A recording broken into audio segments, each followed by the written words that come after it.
We're live, and yeah, man, I was actually kind of concerned that I probably screwed up the live show today because I hit the darn back button, and a lot of times when you go live on YouTube, when you go back, you kind of like reset all of the input that you put into it, Mm. your thumbnails and your titles and all that. So I'm like, oh man, Mhm. what did I just do?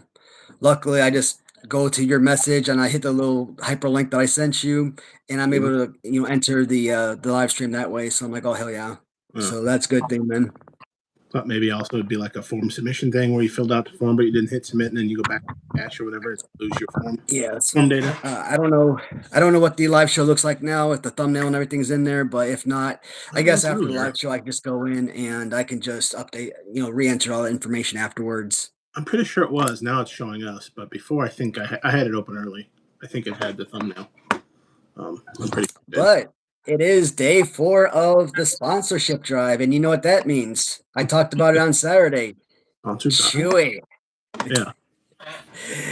All right, guys. So, and here is a company that I think would actually benefit me in many, many ways because this is a company that my wife and I we utilize on a consistent basis, and it actually is something that could benefit a lot of families that actually have pets because they have auto shipment. Mm. So you don't even if you're running low, if you have dogs or like for my wife and I, we have cats. So like we have litter on auto ship, so, if you're down to like your last box or last bag of litter and oh man, I'm running out of litter. I need to go and order a new package of litter, a new box of litter or something. Nope. If you have an auto ship, they may send you 3 or 4 boxes. However, you have an auto ship like every 2 weeks or every 3 weeks, every month, etc. Mm-hmm. So cans of food, it could Treats, be toys. bags of foods, treats, absolutely. Probably not If you toys. want to put orders of toys, you get that through Chewy. They do have a mail order pharmacy, so you get your pet meds through Chewy. So it is a fantastic business to go through in order to get all of your supplies. And you could still go through these other local stores, Mm-hmm. to get your stuff if you want to shop that way. Pet meds cheaper than local, I assume then too, because I assume it's like human. Where I would cost say can be kind of. so.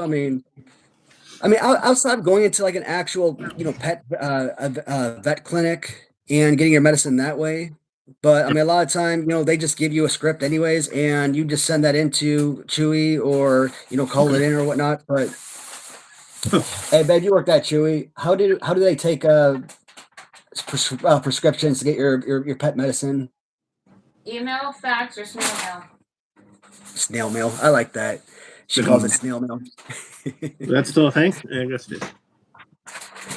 So you fax it in, you mail it in, or you send it via email. So I think that is so freaking cool. Yeah. So Yeah, because I've yet to have. I I haven't had pets in forever, and all this is new since I last had. There wasn't a Chewy, and mail shipments of litter, food, the stuff you get a lot of times, and like you said, you can add in. I guess treats probably pretty regular, but sometimes toys you probably aren't super regular. But you're like, oh, that toys look good. They'll get Fox a new chew toy or something, or your dog a new chew right toy. on. Something that squeaks, something they play with. I haven't even visited their Well, website actually, Chewy. yeah, so we got Yep. Bomb Shadows in the house, which is awesome. And of course, we've been paying attention to Instagram, Facebook, YouTube, and I see that you guys got your live show tomorrow, which is fantastic. In fact, today I actually did a review of the Latuni Legion of Doom figures, and I've had those suckers for like 2 months. Mhm. And I've been planning on doing a review of those forever, but I just haven't been doing any reviews for any action figures, right? And I'm like, you know what? This would be an awesome time to do a review of those figures. Let's say Yeah. I put it like 6 o'clock, and that would be nice. A lot of our viewers they could watch that review at 6 o'clock, and that would tie in beautifully to your guys' live stream at 7. Okay, it's right But before. then I'm like, you know what? I'm impatient. I can't do that. I'm just gonna set that thing up for 9 a.m. My normal time that I Okay. usually set up my videos. So I'm like, so I got that video scheduled for 9 o'clock. But I'm looking forward to that. Hey, what's up, Steve? Welcome to the show, Ben. Yeah, Bum's got interview week coming. I think I kick it off, and then I think Bum's sister on Thursday, and then you're on Friday. I think, right? Oh yeah, And then yeah. We're sometime gonna in be April, talking about he's gonna the be little in here. business. So, hey, what's going on, Morales? What's going on, bud? Oh yeah, yeah, it is. And, Yeah. and what's nice is it's a niche product. Like everybody, like you say, a lot of people will review the BRGs. Even Kyle will review some of the Latunis. I even see a co-host of Jim Cornette, Brian Last. He loves the Inoki Latuni figure. In fact, I think he posted something to their Facebook group about the toy commercial Macho Man. So he must be into it. But you don't see anybody talk about the Everest figures. Yeah. Oh, you know what was insane? I freaking saw the other day. I want to say Sunday. Mhm. I saw, and luckily it wasn't true, but I saw that this hoax, and it drove me nuts because when I saw that it was a hoax, I'm like, why do people do this? But the posting was that Jim Ross had died, Oh, really? and I was like, Oh, glad I missed it. and then I saw that I'm like, man, it almost brought tears to my eyes, like because Jim Ross is one of those guys that I saw watch growing up, so. He's another one of those TV hosts that you watched growing up, right there alongside commentating alongside Gorilla Monsoon or Vince McMahon, stuff like that. So you see that you're like, man, this is depressing, this is sad as hell. And then I get into the comments to see what other people are saying, and then like, no, well, he's gonna be very disappointed when he wakes up and sees this. And I'm like, wait, what? So I googled it just see is Jim Ross did Jim Ross die? And no, as of March 2026, now he's still he's in bad health, but he's still very much alive. I'm like, oh, well, Yeah, shoot. it's believable he's older and in bad health or had some health issues lately. So it would have been very believable to find out. And I haven't seen him on TV a lot. I think he does part-time work maybe now for AEW. Yeah. But I'm like, why do people do that? That's and a lot of time, when I see postings like that, I take people at their word. I think people put up legitimate postings, like, passing along that, hey, so-and-so has died. Like you see a posting that Catherine O'Hara has died or, James Vanderbeek has died, something to that effect. And it's pretty awesome. And, you want to sit on the live stream, babe? No. But still not. So I'm very full and very fat. You enjoy a lot of Chinese? Oh, that sounds good. Chinese. Well, she knows I can't eat that stuff because my throat will close up. Oh, you can have the lo mein and you can have the dumplings. I don't like it. I don't like it. You have no palate. I have no palate. I ate too much Chinese this weekend on Saturday. For some reason, I got a craving for shrimp, so I tried shrimp dishes from a local Chinese eatery.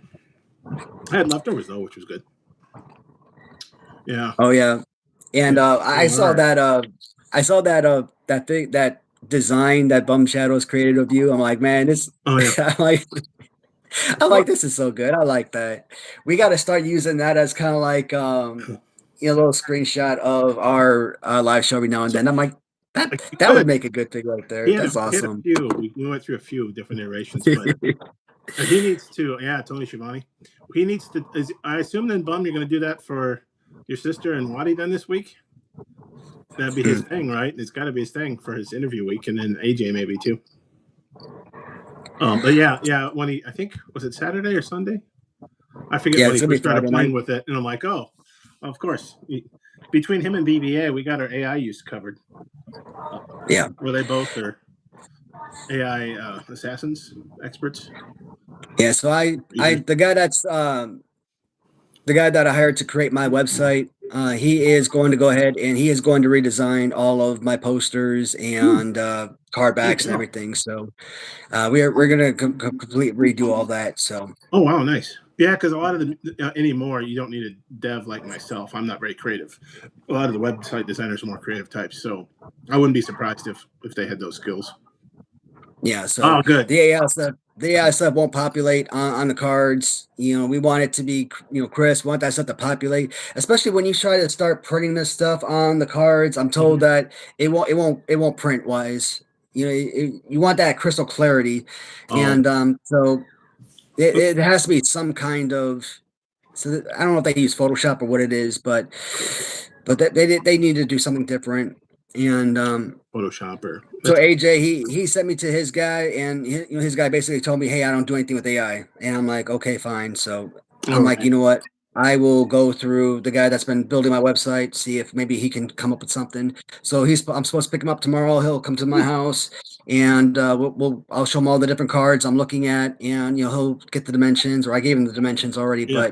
but we'll kind of look at it and see what we could do, because he's not only going to be looking at just the designs that we came up with, but like, and even when I'm looking at like the back of cards and boxes and stuff, like he's mentioning like distributor like ASF, what is it called, like ASTM, like stuff that you see on clothing and boots and stuff like that, right? Manufacturer information. But like when I'm looking at the back of the stuff, like you don't see a lot of that stuff on action figures, especially modern day action figures. So like you Was that really a need Matt all that Maniacs? manufacturer data. Was that a Matt So- Maniacs box you had open? What box was that? Oh yeah. Is that I was- Power Jane? I When did had you get these that? out. What's that? When did you get that? Oh, these just arrived today. Okay, I cool. actually got 3 sets in today. So I had Demolition for like the last few months, but today Powers of Pain came in. Looks like Myers and Cardona, Okay. Major guys, whatever they call them. Yeah. and Hardy Boys also came in. Did they let you know ahead of time when they shipped it? Yeah, I got an email. Okay, because I'll have to Yeah, take a look then. Because I pre-ordered. Yeah, so it came in my AOL. I pre-ordered all those too. So I'm expecting those soon, I guess. company, what was it called? The company called the Nerd Closet is where I ordered these. But like I ordered these so long ago. I want to say like last summer or close to it. Okay. Maybe even before then. So it's been a long time ago when I ordered these. You probably ordered them before I did, and they're doing them in order, I assume. Because it was probably last fall when I discovered Matt Maniacs, and then I caught up. I basically pre-ordered everything. I think it was around when they announced the Demolition's first set. And then I had to find the Legion of Doom set because they didn't have it in stock anymore. Now I think they have even that in stock too. And a Road Warriors, I think, pre-order. I pre-ordered everything they had. I even pre-ordered the Danhausen that came up with. And they have the 2-pack that we need to get to order. The Cream Rises to the Crop or Coffee Edition or whatever they call it. They got a 2-pack of machos. That's pretty cool. Definitely a different look. Though. I could see if you didn't like them, right? It's retro style, but it's stylized. Or I don't know how you cartoonish or comic or. Yeah, I mean, I think these I like 4 sets that I have now, the Demolition and the 3 sets I got today, I think that these are probably going to be the only sets I ever buy. I could have sworn I got the Steiner Brothers and Legion of Doom. I think those were Series 1, though. Yeah. But I could have Legion was sworn first, I I went think. back and ordered, because I think they came available when these were going up for pre-sale. And I could have sworn I ordered them again when they came up for because they were re-available. And Okay, yeah. But and if that's the case, those might be coming in at some point, but I don't think I'll ever buy these again. I mean, they're great figures. I like them a lot, but I just don't foresee myself, collecting any more retro lines. And like you said, they're a little too cartoony. I like the packaging. I love the fact that these come in their own cases. You're not having to go out. Mint in box with those. Yeah, those plastic cases are great. So you're not having to go out and find, some kind of protective case for the packaging. The fact that they actually ship them out in their own protective case, I mean, that is incredible. So that is a huge highlight from buying through the Nerd Closet and what is this called? Matt Maniacs. So absolutely love that aspect. But they are so cool. They're incredible looking pieces. For collector's pieces, love them. I remember when Legion of Doom, when they first became available, I'm like, man, this is Legion of Doom, right? And no matter what company, it could be Jakks Pacific, it doesn't matter. And Jakks Pacific, to me, produced some of the worst action figures ever. Oh, really? But you got Legion of Doom. You got Legion of Doom of anything. It doesn't matter what the line is. Legion of Doom is always going to be valuable. And I mean, Legion of Doom could have been like what, $40, let's say $40 figure, just for sake of argument. They were going on eBay for $100+, once people were getting them in. And I'm like, I want them bad, but I don't want to pay $100 for them. So, and I think later on, maybe you could get them on when they were available later on when the Series 2 pre-orders were coming up. I think maybe they're up to like $60, 65, 69, 99, something like so. that. I don't know. For the 2-pack. So, but at $70, a package, do I want to pay $70? I mean, not really. So I think that's another reason, price wise, why I'm out on the line.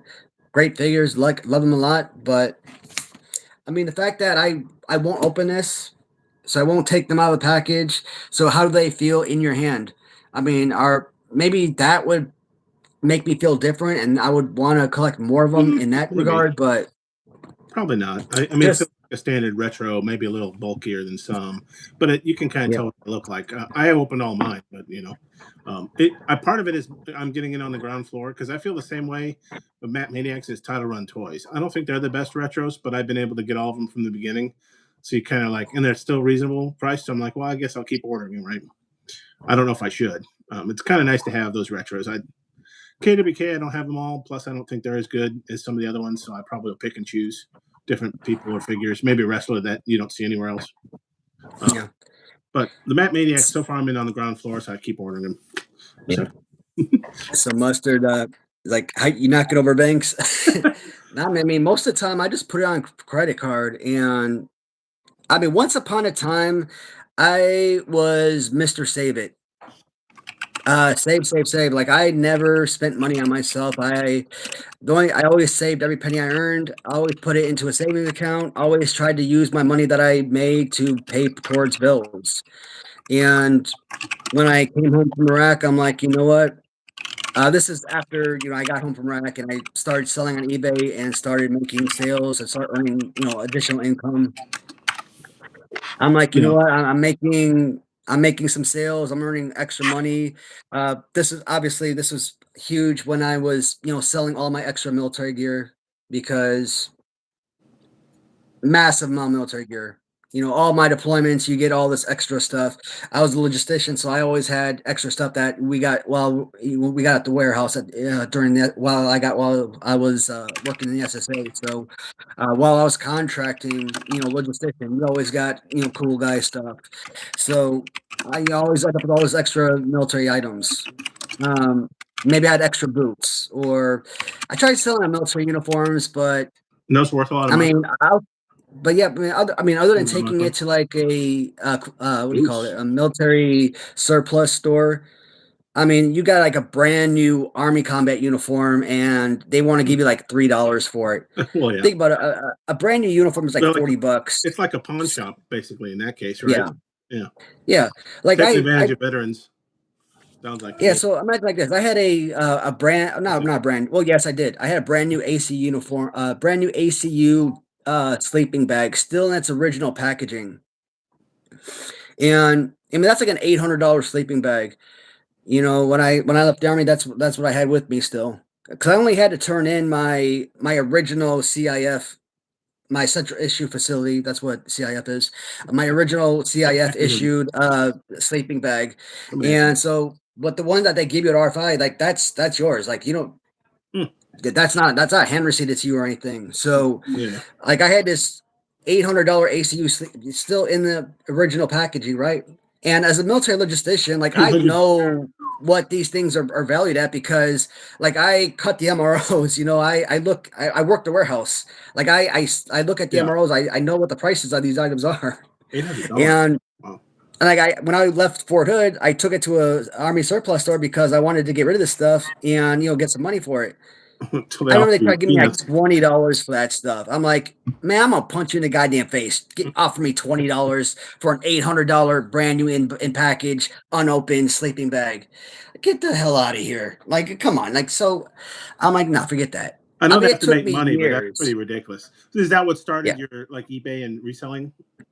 Yeah, so I was making decent money, like reselling, like random stuff, like like military boots, or maybe I had some uniform parts, or spare accessories. Like I had knives and Gerbers and things like that. So I basically had made a lot of money. Like I'm not saying like millions of dollars, tens of thousands, no. But I was able to, once I started making some money selling on eBay. I mean, that is what helped get me into collecting. because I was finally able to say, hey, I'm making some money for myself. So now I want to start buying stuff for me. For like the Yeah, first time in 20 years, I'm I get it. finally able to buy something for me, and I'm not just taking my money and just saving it and putting it towards bills. I'm doing something for myself. Paying off your house So early and all that stuff. Yeah, I'm in yeah, the same boat. I've but gotten less frugal over the years. Finally, starting to spend yeah, some money. but essentially, man, Well, I a lot of the stuff downgraded. I buy goes on. A lot of my stuff I buy goes on credit. So Oh, you're saying buy some credit card company stock? No, mine actually lately has been too, but I've been doing the 0% with. It's very common. I forget what the type of loans they call them, but you got Affirm, and I think PayPal does its own thing. Affirm's a big one through Shopify, and it's weird. Like I mentioned, Shopify should be your sponsor because I mentioned them probably every other live stream because there's a surprising amount of action figure and other toy websites that use Shopify. And the first time I really thought about them and heard about them is they advertise on Jim Cornette's show too. And so they have a shop at Shopify. Collect Majors through Shopify. Latuni, both of his websites, AJ's are through Shopify. Latuni and Bring Home All the Action.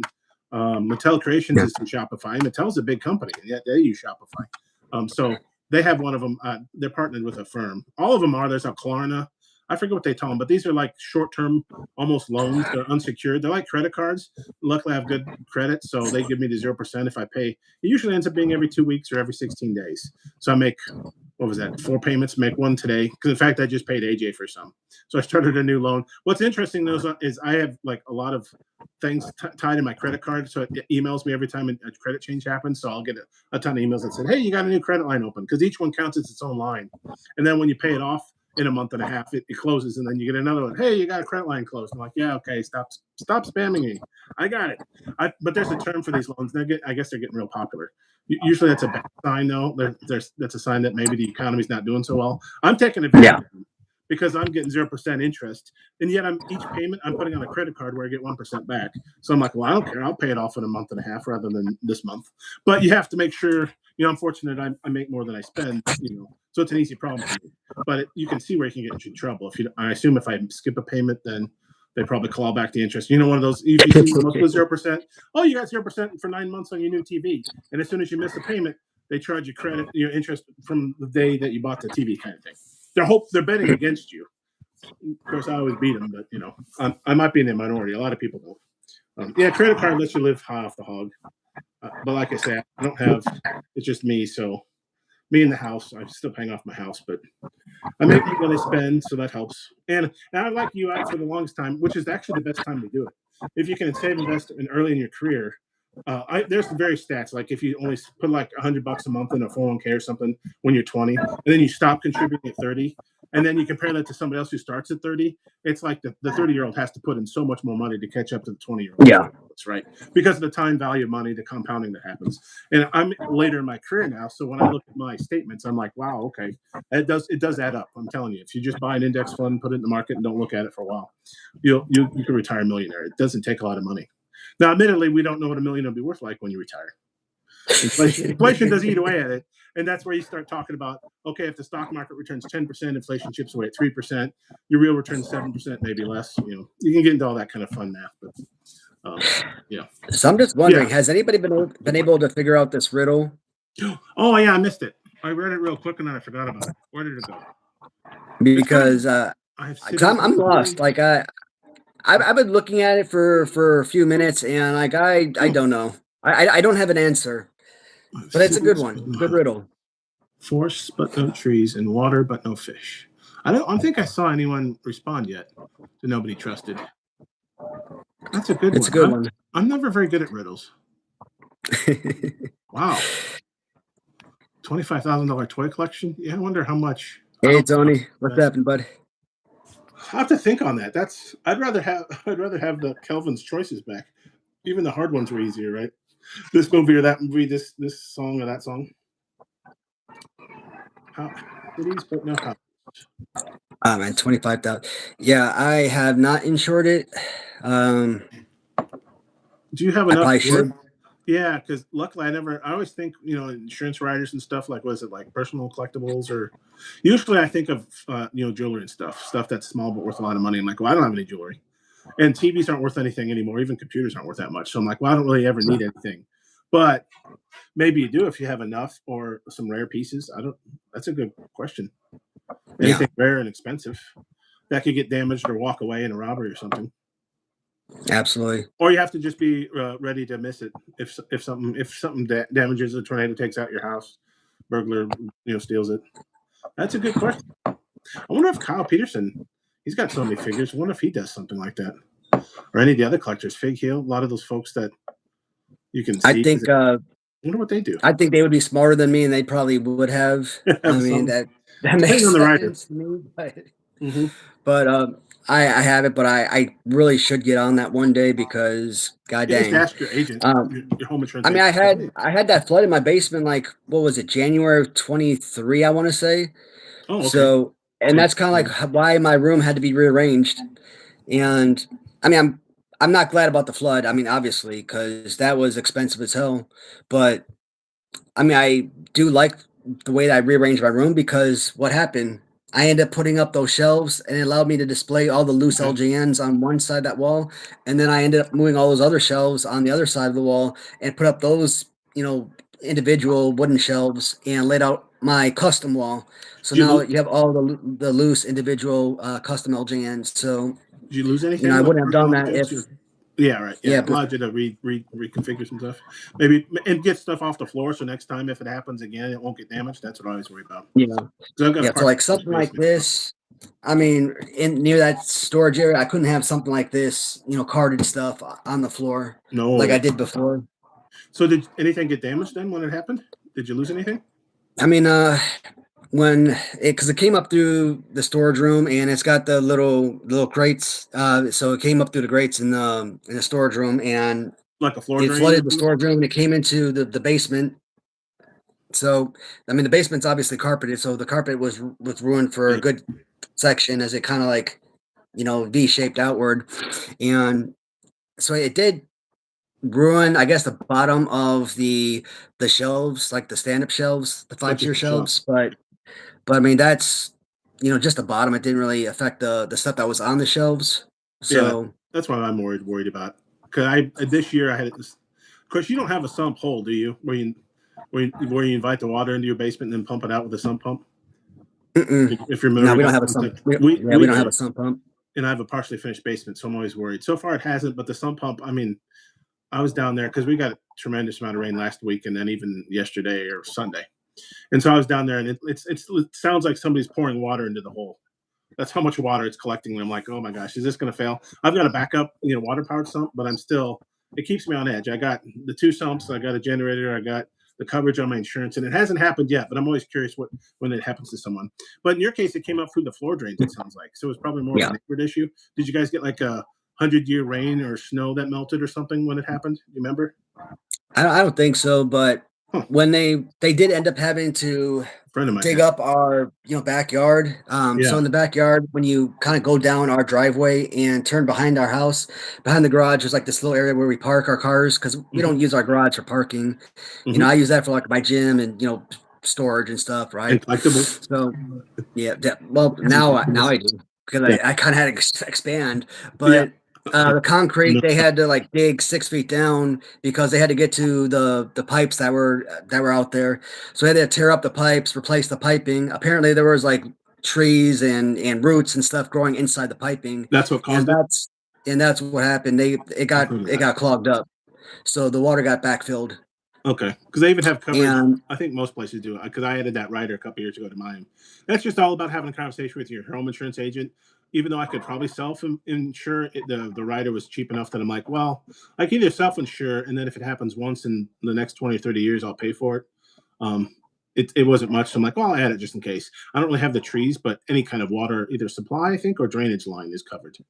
One might be covered by my home insurance. I'm a warrior, if you can't tell. But I just don't understand how trees or roots get inside the pipes. That I don't want. Like they're metal pipes. Like how does it get inside the metal? That don't make any damn sense. It's common enough. I've heard it happen. Yeah, that's crazy, right? I haven't had it happen to anything I've owned before. None of my houses, but I've had newer enough subdivisions and houses where the trees were young.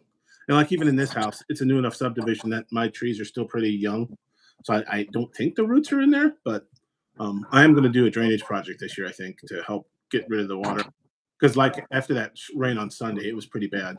You could see standing water in my yard. I'm like, well, that's probably all eventually going into my basement sump pump. How can I direct that surface away from my house? So finally, I Yeah. take back of that. And Water. mustard. You need water, and then it ruins stuff. So I don't know if he's talking about me or both of us, but for me, I started collecting. I would say towards the tail end of 2021, around September, October timeframe. Oh, okay. I don't know, but what about you, El? I was trying to look because I'm assuming it's going to come up tomorrow. I should actually look because I think I finally broke down about it at Target, and I'm assuming it was 2024 sometime. I bought like something. Target has a lot of toy sales periodically, and in fact, people are making fun of them because the LJNs are on sale there, but you can't buy them. Yeah. Sold out. And I'm like, Yes, I to tell I hate people that. it's a blanket sale on all their toys. They're not specifically making fun of you saying, "Oh, look at the LJNs are only $20 instead of 25." If you go and you look at some of the elites they have for sale, like I keep looking at the Hennig and the Bobby Heenan, they're also on sale. They just put everything on sale. But so I think I broke down and finally made a purchase at Target. I kept looking and I kept looking, and I was getting. I was into Legos before, which are actually more expensive than wrestling figures, if you can believe it, usually. So it's actually that's probably helped save some money. I don't know why I finally broke down. I just you look at something and you have it in your cart long enough, and then I think what happened is a sale and a coupon happened, and I'm like, okay, God's finally saying, yes, John, you have my permission to order this wrestling figure, or whatever it was. I was going to look it up though to be prepared for Tuesday. I haven't yet, but I think it was probably spring 2024. When was the Demolition latest pre-order? Do you remember? For big rubber guys, or yeah. I want to say. I mean, that had to be that relatively recent, so that had to be around summertime of 25. Was it? So maybe it was just last year. I'll have to go back and look because I remember I wasn't fully set on what I wanted to collect yet, and I mean, it may have been earlier. It may not have been summertime. I mean, it may have been March or April, but I would have imagined it was 2025 though. Maybe it was fall of 2024, and I was still trying to figure out because I didn't know what figures I wanted. Didn't want to collect new stuff, old stuff. Then you start reading and looking and watching, and you're like, man, there's a lot of. I didn't know how many wrestling lines there were, and I didn't know about the 75 different retro companies. Right? I just saw the elites, and I didn't have the super articulated, and I'm using that term now, figures growing up. So I wanted to see what the fuzz was, what all the noise was about. The closest I got were retros, with their action jumping and stuff.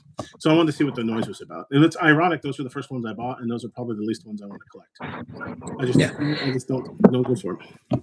And Borowski, about the Heart Foundation, that wasn't one of the damaged product. Luckily for me, that one I just acquired last year sometime. I don't remember when, but I mean, that is a relatively new acquisition. So yeah, that was a 2025 purchase. So luckily there were no worries on that one. Did you put carpet back down? Not to bore everyone. Yeah, I mean, when we had a restoration company come in, and these guys wanted me to rip up the carpet. They wanted me to replace the entire carpet. I'm like, no. First off, when we moved into the house, this was beautiful, nice, clean carpet. What they wanted me to do is replace the carpet because they think there's not infestation, but mold or whatever from the water. But I'm like, there's just a little small area, surface area from the water that seeped into the carpet.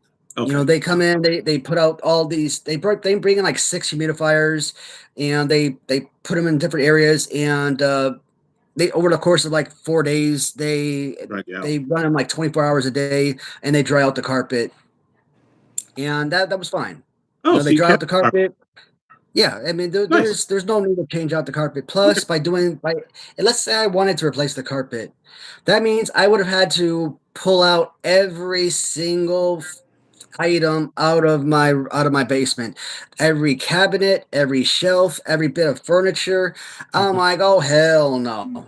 You know how many hours upon hours it would take me to pack all that stuff and then unpack everything? No.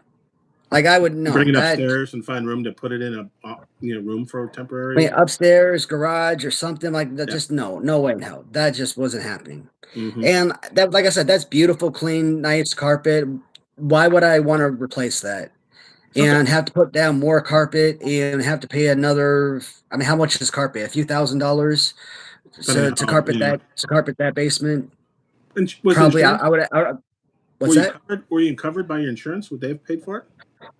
The insurance covered the price for the restoration, for the humidifiers to be come Yeah, in. have that company come out and do it. So that was it. But Oh. because outside for the people to come in and dig up the cement and do a 6 feet barrier and cut up the metal piping and all that and lay on, because that was outside of the home, they don't You have to consider that. So that was completely on me. Yeah. So I'm like, well, unbelievable. So yeah, you especially didn't want to spend any more money on new carpet either, too. I was just curious. I probably over worry about it, but that is probably the two last things I worry about in my current home is that, and then heating or cooling going because they're 15, 16 years old. But made it through another winter, so I'll probably be good for another year. Oh, first MRD be released. Do we have a date? Ooh.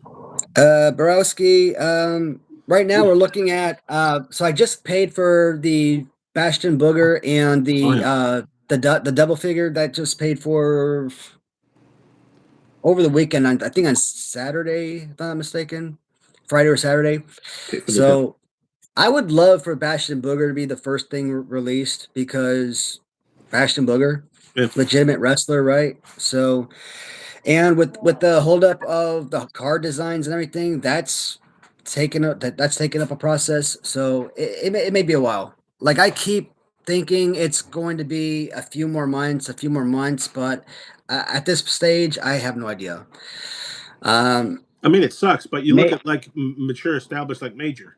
They're an established company. They produce product all the time, and those Shop AEW figures are still not out, right? And they were supposed to be out in the fall, right? Absolutely, stuff happens. That was 3, 4, and 5 months ago, right?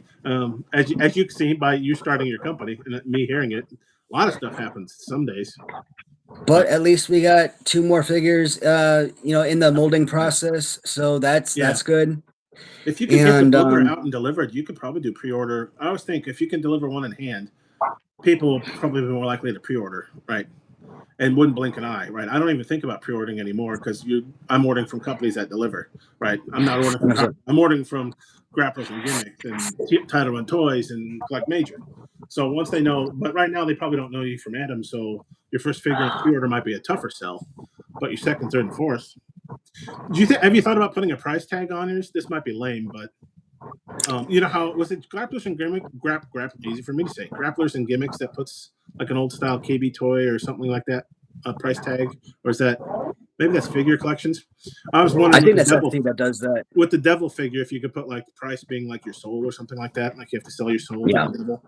I don't know if that'd be a lame joke, but I thought of it when you're saying making the devil figure, paying for the mold for that. I'm like, what did it cost your soul? I wouldn't say that, but then I started thinking, I wonder if you could put that on the tag somehow on the box.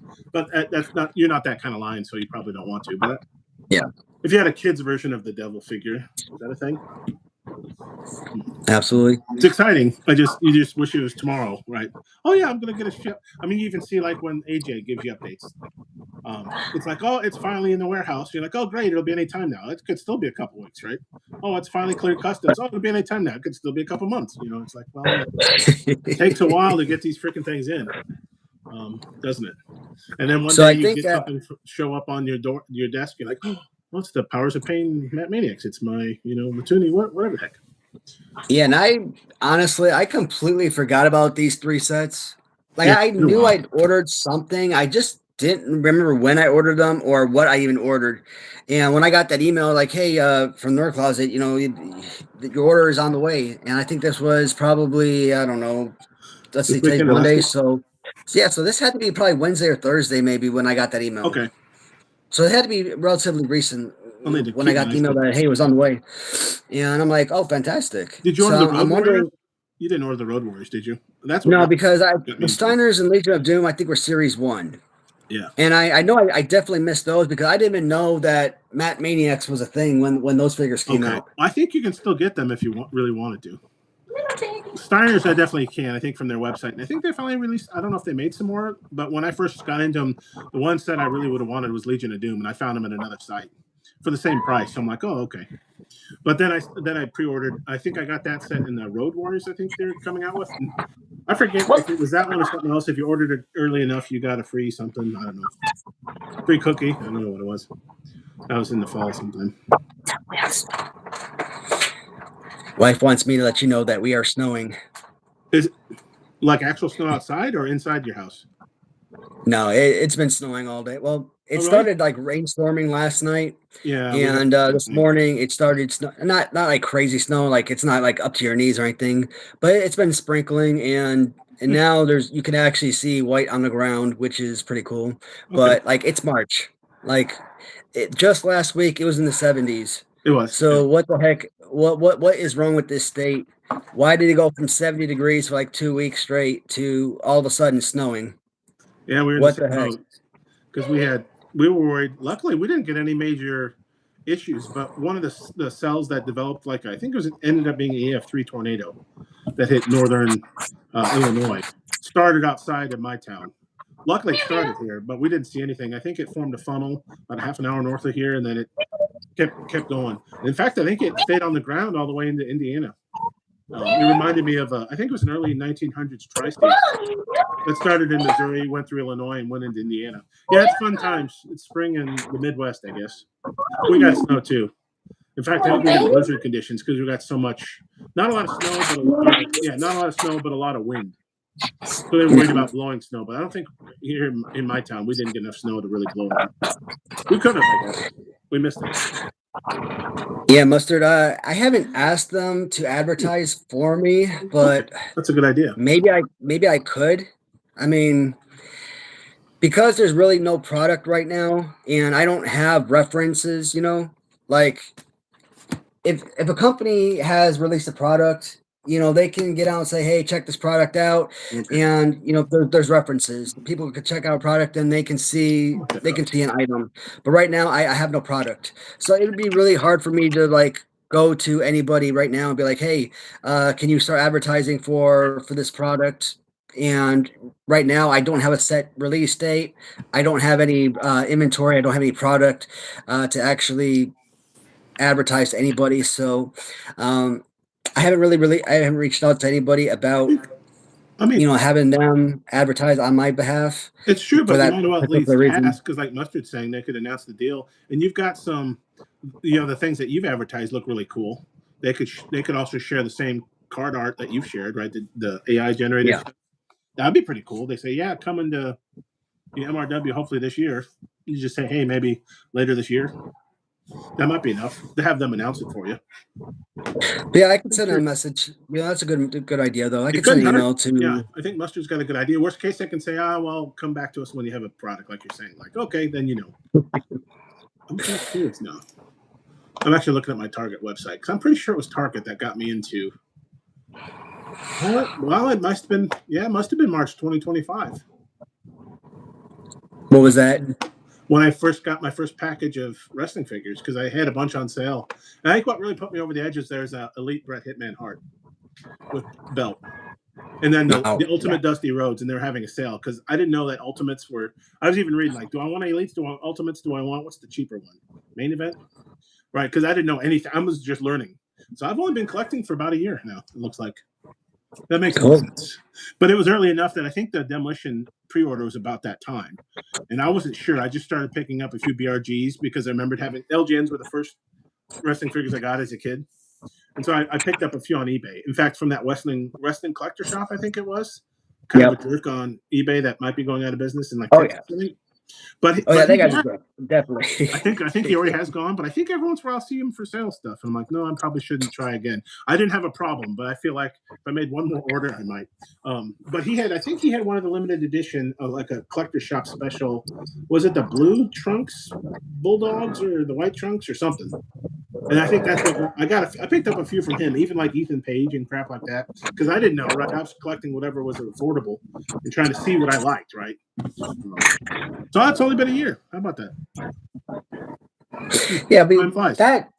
What was that guy's WCS or WSC? Yeah, what Wrestling was it? Collector Shop, I think. Because I think Yeah. Because I've talked about that on eBay before. I bought from that eBay shop plenty, like multiple times in the past. And every time you buy from them, it's always the same thing. You buy and you pay immediately, and you wait like a month before they ship their product. And that's very common. So I'm used to that. The first time it's annoying. The second time, like you're Websites. used to it by that second time. So like you don't really say much. But I bought from the guy many times. I've messaged the guy, multiple times. So like I knew him by name, he knew me by name. Oh, okay. We've had interactions. So Yeah. I always felt like we had a really good, a good rapport and everything going on. And the last time I bought from him, I mentioned this before. There were big rubber guys. I think it was Series 9, maybe Series 11. I don't remember the series, but either way, I only got one series. I only got one set of figures from Major Bendy's. And so I may have messed up and only bought one set. Okay, fine. You want to buy a second? Yeah. Yeah, so I wanted a set that I could open up and put on display for a loose collection. So I won them on auction from his eBay store. Great. Oh. I had them received. 100 million other people had them received. Obviously, if we have them, then I know that he has them in hand. I mean, he probably buys like 1 million of them as a shop, so he probably gets 1 million of them and he resells them. So I know that they're available. How do I find it? So why are you selling the product and then claiming that you don't have them on hand available to ship? Most of the time, if you're buying a pre-order, you know that you're going to take a month, 2 months, whatever to get it. That's understandable. I got it. But these aren't pre-orders anymore. They're in hand, ready to ship already. So you've already received them, right? Yeah, exactly. So that's what my thought process was. They're clearly even in America. The ship has come. They're delivered to the warehouse. They're on site. Come on. But as I've learned, though, of course, with like you can tell, it's nice that Big Bad Toy Store and J&J Figures has pre-orders if you miss them. Because until I was all in on Collect Major, I had to catch up there, right? But they get their figures after Collect Major does, right? So I've seen this Collect Major, of course, first. J&J Figures seems to be a little faster than Big Bad Toy Store seems to be last. But it's still nice because you don't have to pay the scalpers prices. So I don't mind supporting them. Plus, if you like other figures, they have a ton of them. And I think they're in Wisconsin. They're not too far away from us, so it's kind of neat. Another centrally located business. I think it's like $4 with their pile of loot. You ship everything. You build it up into your pile of loot and ship it all at once.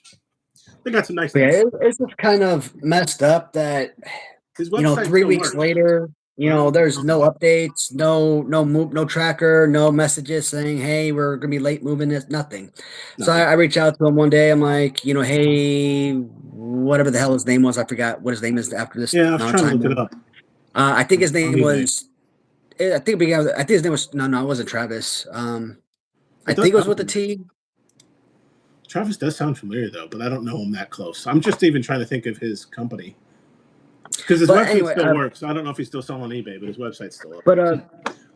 But I'm like, hey, is there any updates as to when this is going to ship? And of course they're going to give you a freaking attitude problem. Like, what the hell, dude? Like, I bought from you 100 million times. We've always had positive interactions. I'm not being difficult. Like, I'm just reaching out with a very general, basic question. What do you think his name was?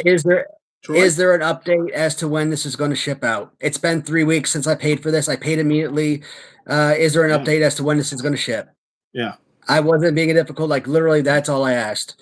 And him coming back at me with a big ass attitude problem, I'm like, wow, what a prick.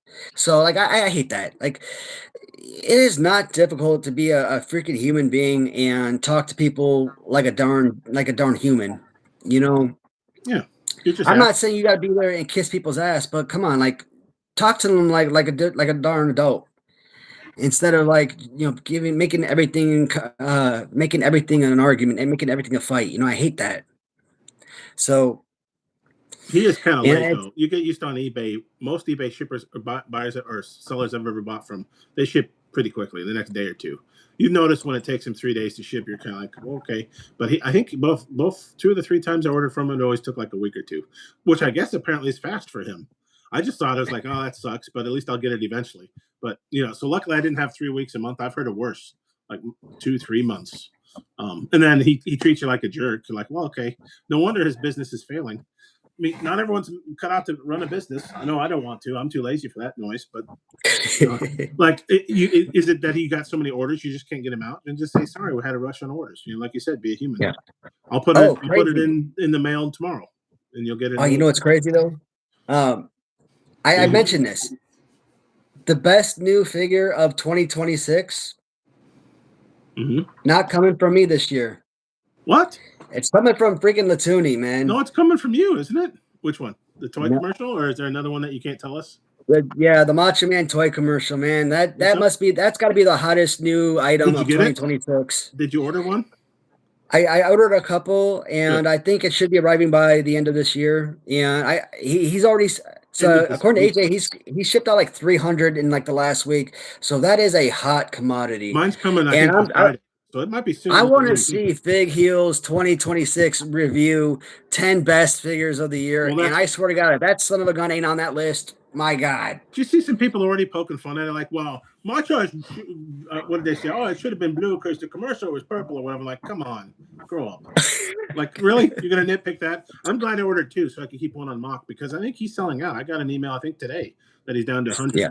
But I think he already shipped mine finally, and I think it's maybe Friday this week. But that's the figure that Brian Last from Jim Cornette's show. He's his co-host. He mentioned him. And I know Brian Last, I listen to that podcast pretty regularly, and he went on about the Inoki figure. He really likes it. Of course, Brian Last also likes Inoki. But Last collects some of these figures, so it's kind of neat to see. I mean, AJ's up and coming. As soon as he starts having more and more talent show up, which he's got cooking, that he'll be right up there with Collect Major. I mean, the quality's there. He just needs more different figures, right? Legitimately, people are probably sick of Macho Man. I get it. At least he's giving you Macho in different figures. In fact, he's got a few more, I think, coming. Because, I mean, hey, he's a big name. Macho sells merch. He's like Danhausen. Machohausen, right? He sells merch. So, and it's no longer, I think he's done with this mold. I don't know if he's planning on using this mold again. It's all different stuff, like the candy thrower Macho, the toy commercial one, like you mentioned, the talk show one. So, I mean, hopefully you're not sick of Macho. I'm not, but he's got a lot of good stuff and some non-Macho stuff, of course, too. And I don't even know what the Everest, he's still going to make more Everests. I mean, it's kind of neat because how many companies, Collect Major makes, well, I guess they make two. Well, they make the Major Bendies. I guess Collect Major makes 3 scales. But he's making Everest, which no one's doing. He's making LJN style. He's making retro. I don't know if he's gone into a 4th line yet. Coming out with Remco. Oh, there's a 4th line. Then, like, how many other companies are doing all 4 of those? I don't even know if Mattel is doing all 4. There's been discussion about possibly making a Galoob style line as well. Right. Wasn't the Toon Stars maybe going to be Galoob at one point? Well, no, those were no. Well, they were going to be 5.5 inches, but then fans started bitching to him about we want these to be LJN style. So they're going to be 8. So then he said he was going to upscale them to LJN size, and I'm like, no, man. Like I thought the 5.5 inch was going to be a nice, take on the line. Is Galoob about 5.5 inches? Is that there? 4 inches, the same as Hasbro. Is Galoob? So Galoob is retro. So this would have been totally unique, wouldn't it? I mean, what lines? Maybe the BCAs are 5.5 inches. I haven't measured them. Yeah. Oh, I like. So this right here from Browski. I mean, I do agree. I think that's what Big Hill said as well. I think his list had Barbarian at number 1. I agree. I think Epic Toys Barbarian is easily the number 1 best figure of the year. Really? For 2025. I mean, it either came down to Barbarian or I don't know. Would I put Barry Windham up there? I mean, Ric Flair was a good figure, but I think Ric Flair is only on there because I like his robe. Yeah, but pretty much any of those 4 figures from Epic Toys in that series were great. Barbarian, I mean, pose, look, that darn crown, man. That's that was just immaculate. All around was just perfection. Is it the Flair's face maybe doesn't look right, but the robe is excellent. Plus, I think you can do some weird stuff with his hands because I've got him in a funny pose right now. Yeah. Well, so I like the fact that the arms are articulated. They can move around different, so that made it a little bit different. One, right? Yeah. I don't know if the Barbarian, I guess it is pretty good. I did get that 4-pack finally because Epic started selling to the United States, and I think hopefully this year they'll have their warehouse going. So I do own that 4-pack. I think the Barry Windham's probably the worst of the 4. He's just kind of playing. Really? I mean, I think that's because that's Barry Windham. He's kind of playing. Everything else you talk about, Dr. Death came with stuff. Flair came with stuff. Barbarian came with stuff. Wyndham's kind of like, oh, here's a leather jacket. I mean, I thought Steve Williams was probably the. I mean, I love the Steve Williams. I thought it was incredible, but I thought it was probably my least favorite of the 4. But I mean, it was a fantastic. But it was hard. It's hard It's to a good call four- any of them least favorite or bad because they were all Yeah. incredible. It's a good 4-pack. You should buy the whole set if you can. Yeah. The Hey, Dak, what's going on, man? Oz released last year? That would be kind of interesting for. Could you imagine like one of his worst gimmicks ever could be a best action figure? I mean, that's the thing about that is I only bought one because they were all so darn expensive. So I never opened up any of them. No. Oh, I mean, that's the only reason I couldn't look at Oz and be like, "Hey, this is a." I mean, otherwise, I probably looked at Oz and be like, "Yeah, this is one of the best figures ever." But I only have it on card. Yeah, so what do you do? You could buy a second one, but do you want to spend $60 or more on it? Because some I people, really don't. some people are charging $90 for it. I'm like, no, thank you. But I did finally, with a discount, with shipping, taxes, everything included, I got it for $60 even at Mercari. Someone sold it to me. It's en route to me now. My first Grapplers and Gimmicks figure I'll ever buy is Oz, Kevin Nash. So I broke the deal. I finally got it because I looked at that one. That one I can't get anywhere else. That's such a unique figure, right?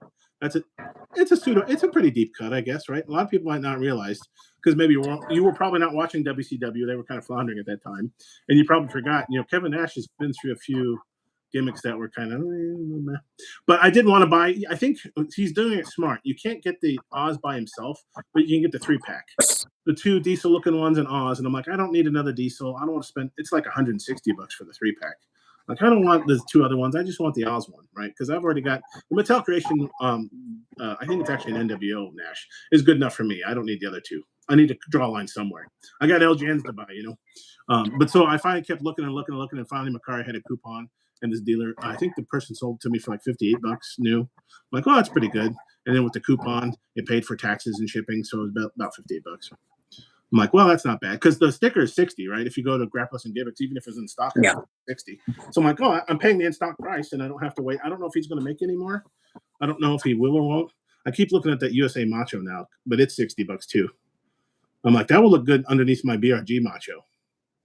But I haven't pulled the trigger because $60, man, that's like 2 figures, right? Or a big LGN or some of the newer, like the toy commercial Macho, $60. I assume that must be tariffs, cost of business related. But I want to. I think I saw Bum unboxing, and it's a neat figure. I think it would look cool with the BRG. That's my problem. Is I see a lot of Grapplers and Gimmicks. I see the Coco Beware. I'm like, that would look good under my BRG because I did a one picture when I first got. I think it was one of the Everests. And AJ asked to take a picture, which I always forget to do. And I got out the scales of the different. I got retro. I put out the Matt Maniacs, Legion of Doom, and then I think I put that Everest. I think I had the various. Oh, the Macho. Is it the Yellow Trunks one?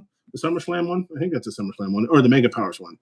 I've got the Everest Macho in the yellow trunks, then the Giant in the yellow trunks, and then the Retro in the yellow trunks. And I start thinking, man, that looks cool. All the 3 scales, the same kind of figure. So then I start thinking, I need to start filling out my collection with the other ones, even if it's different companies, Yeah. I'm just kind of winging it, right? Whatever catches my eye that I can get at a reasonable price, I'll pull the trigger on. And I didn't think about putting, the Everest Macho Man, in photo because I don't take pictures like that and put them up on Facebook or anything I never like think that. So to. He asked me to, so I'm like, okay, I will, and he shared it. And I'm like, okay, maybe I should do that more. The Collect Major folks and the LGN folks do it all the time. I don't really care. I don't want to say narcissistic. I just I enjoy hey, look, I got Flair, right? I don't do things. I'm like, it's for me. I don't take a picture of them and put them next to my other Flairs. I haven't thought about doing that normally, but AJ asked me to. I'm like, well, yeah, definitely, I'll help you out. If it helps make a sale of an Everest figure, like your review will be good for him, I think, doing the Legion of Doom. Like once I review the figure, I put it back in the tray and I put it back in the box, and bam, it gets stored away. What? And but I don't sit there and think to myself, oh, you know what? I got the Macho Man. Let me go out and grab my LJN Macho Man, my and my WrestleMatics Macho Man, and my Wrestling Giants Macho Man. Go upstairs and put these suckers all together, and then snap a photo for Facebook. No, I don't think about. But then I'm like, it's for the grams. You always hear that it's for the gram. But I created Instagram last year because I thought it would help my YouTube channel or something. But I mean, I don't really use it. I think for the intended purpose, which is photographs, pictures, right? But I noticed something on Instagram because a lot of pictures that I post on YouTube, I post them on Facebook, and then I post them on Instagram as well. Post them everywhere. Yeah, but the pictures on Instagram when I post it, it only shows like it's let's say this is the picture. Instagram only shows like this much. Oh. Like the pictures are cut or shaved down. Okay. So I've never If posted. I'm I if only. I'm showing you Yeah. if I'm showing you this picture, you're only going to see about maybe this much of the photograph. Is there a way around that? I wonder. And I don't know why Instagram is like that. I never post to Insta, so I didn't even know that. I've browsed Insta, and like my buddy, he's always sending me links to Instagram. That's about the only time I go out there. I kind of forget about it, so I'm not quite on it. I wonder if Bum's run into that. He's building up his Instagram stuff, but I need to do that. Now that because I've got all kinds of scales even on this desk here. I just got random figures around me. I'm at my work computer desk essentially. So if I'm thinking of stuff, I like to have stuff to tinker with. So I'm just like I'm in a meeting and I'm bored. I'm like, let me pick up the Ric Flair, whatever the latest BRG, whatever I'm doing. That's why I do like a little bit of movement. I've got some of the Power Packed here because they can move them up and down when I get bored. And I'm like, oh look at it's Macho and he's raising his hand and now he's sitting down. That's kind of dumb.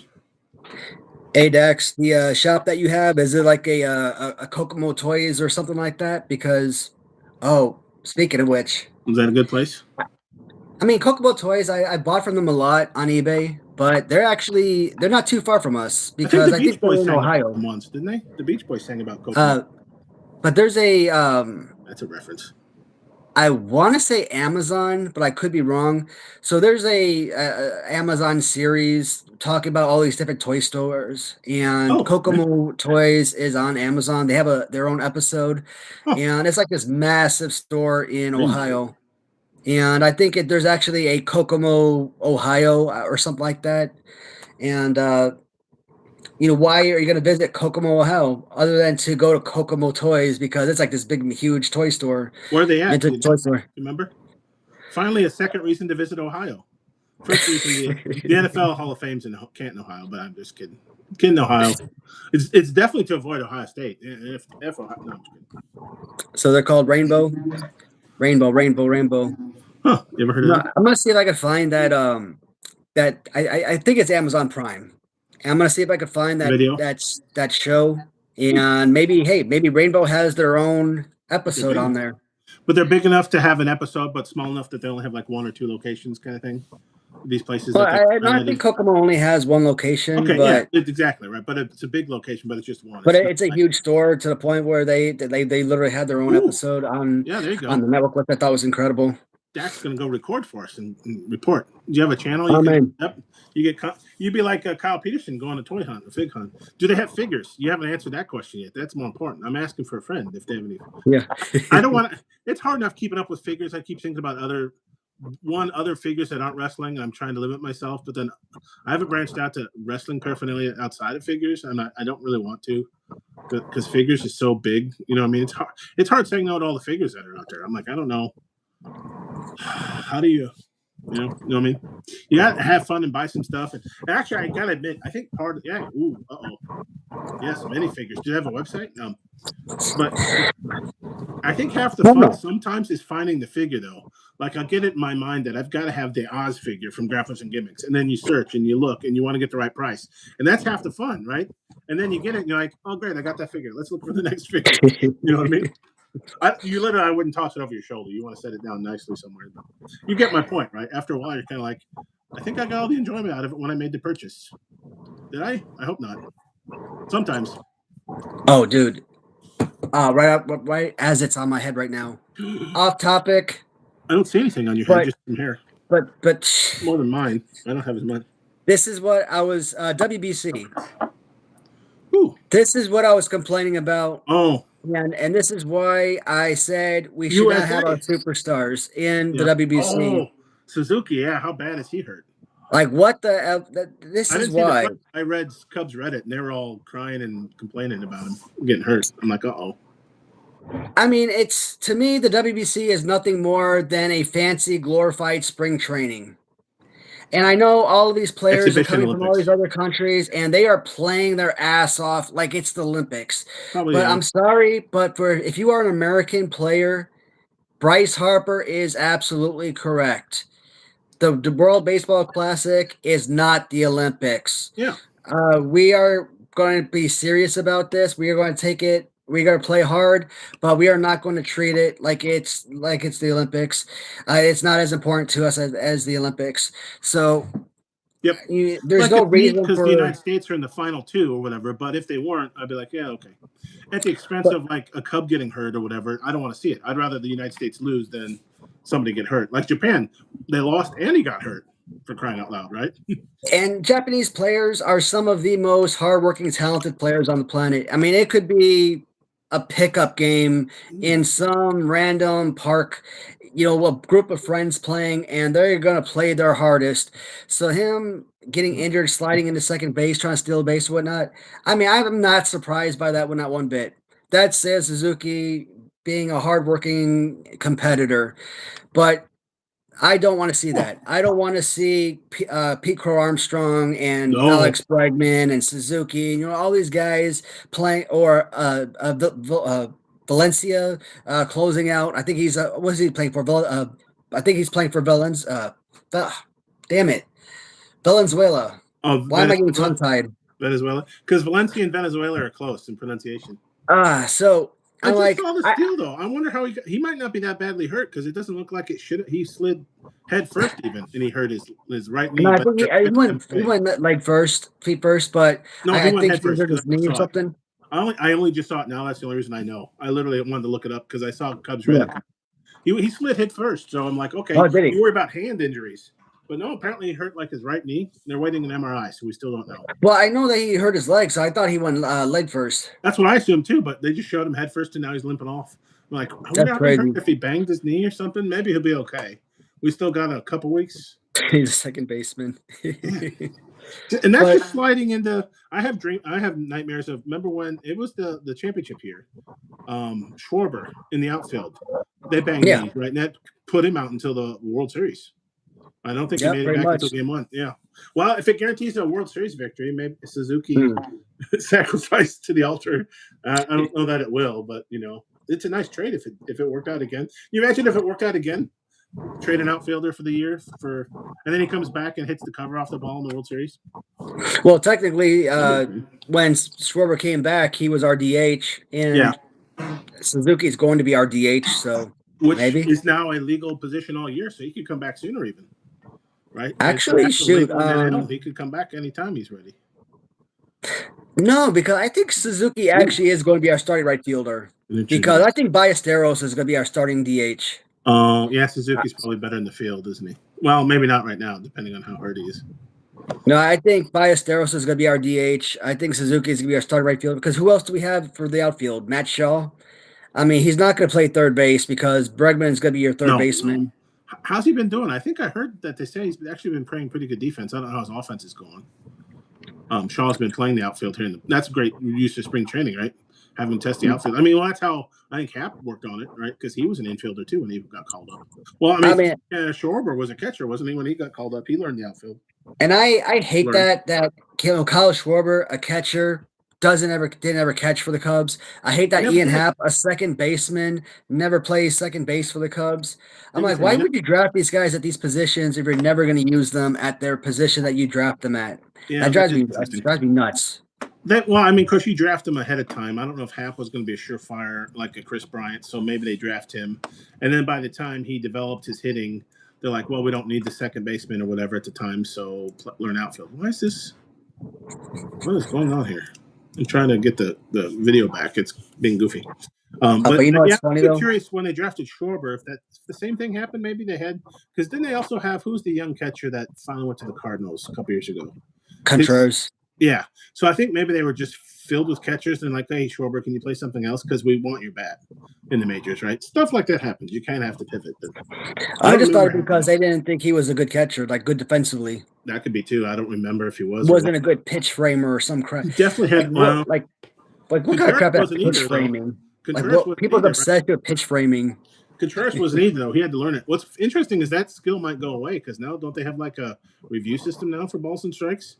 If you have a review system for balls and strikes, pitch framing is not important anymore. Oh, okay. We're not doing that last one. Right now, we're going to be focusing on the double and Bastion Booger. Well, Bastion Booger right now is probably going to be the primary one right now. Out of context, that sounds funny. Right now, I'm going to be focusing on the devil. Yep.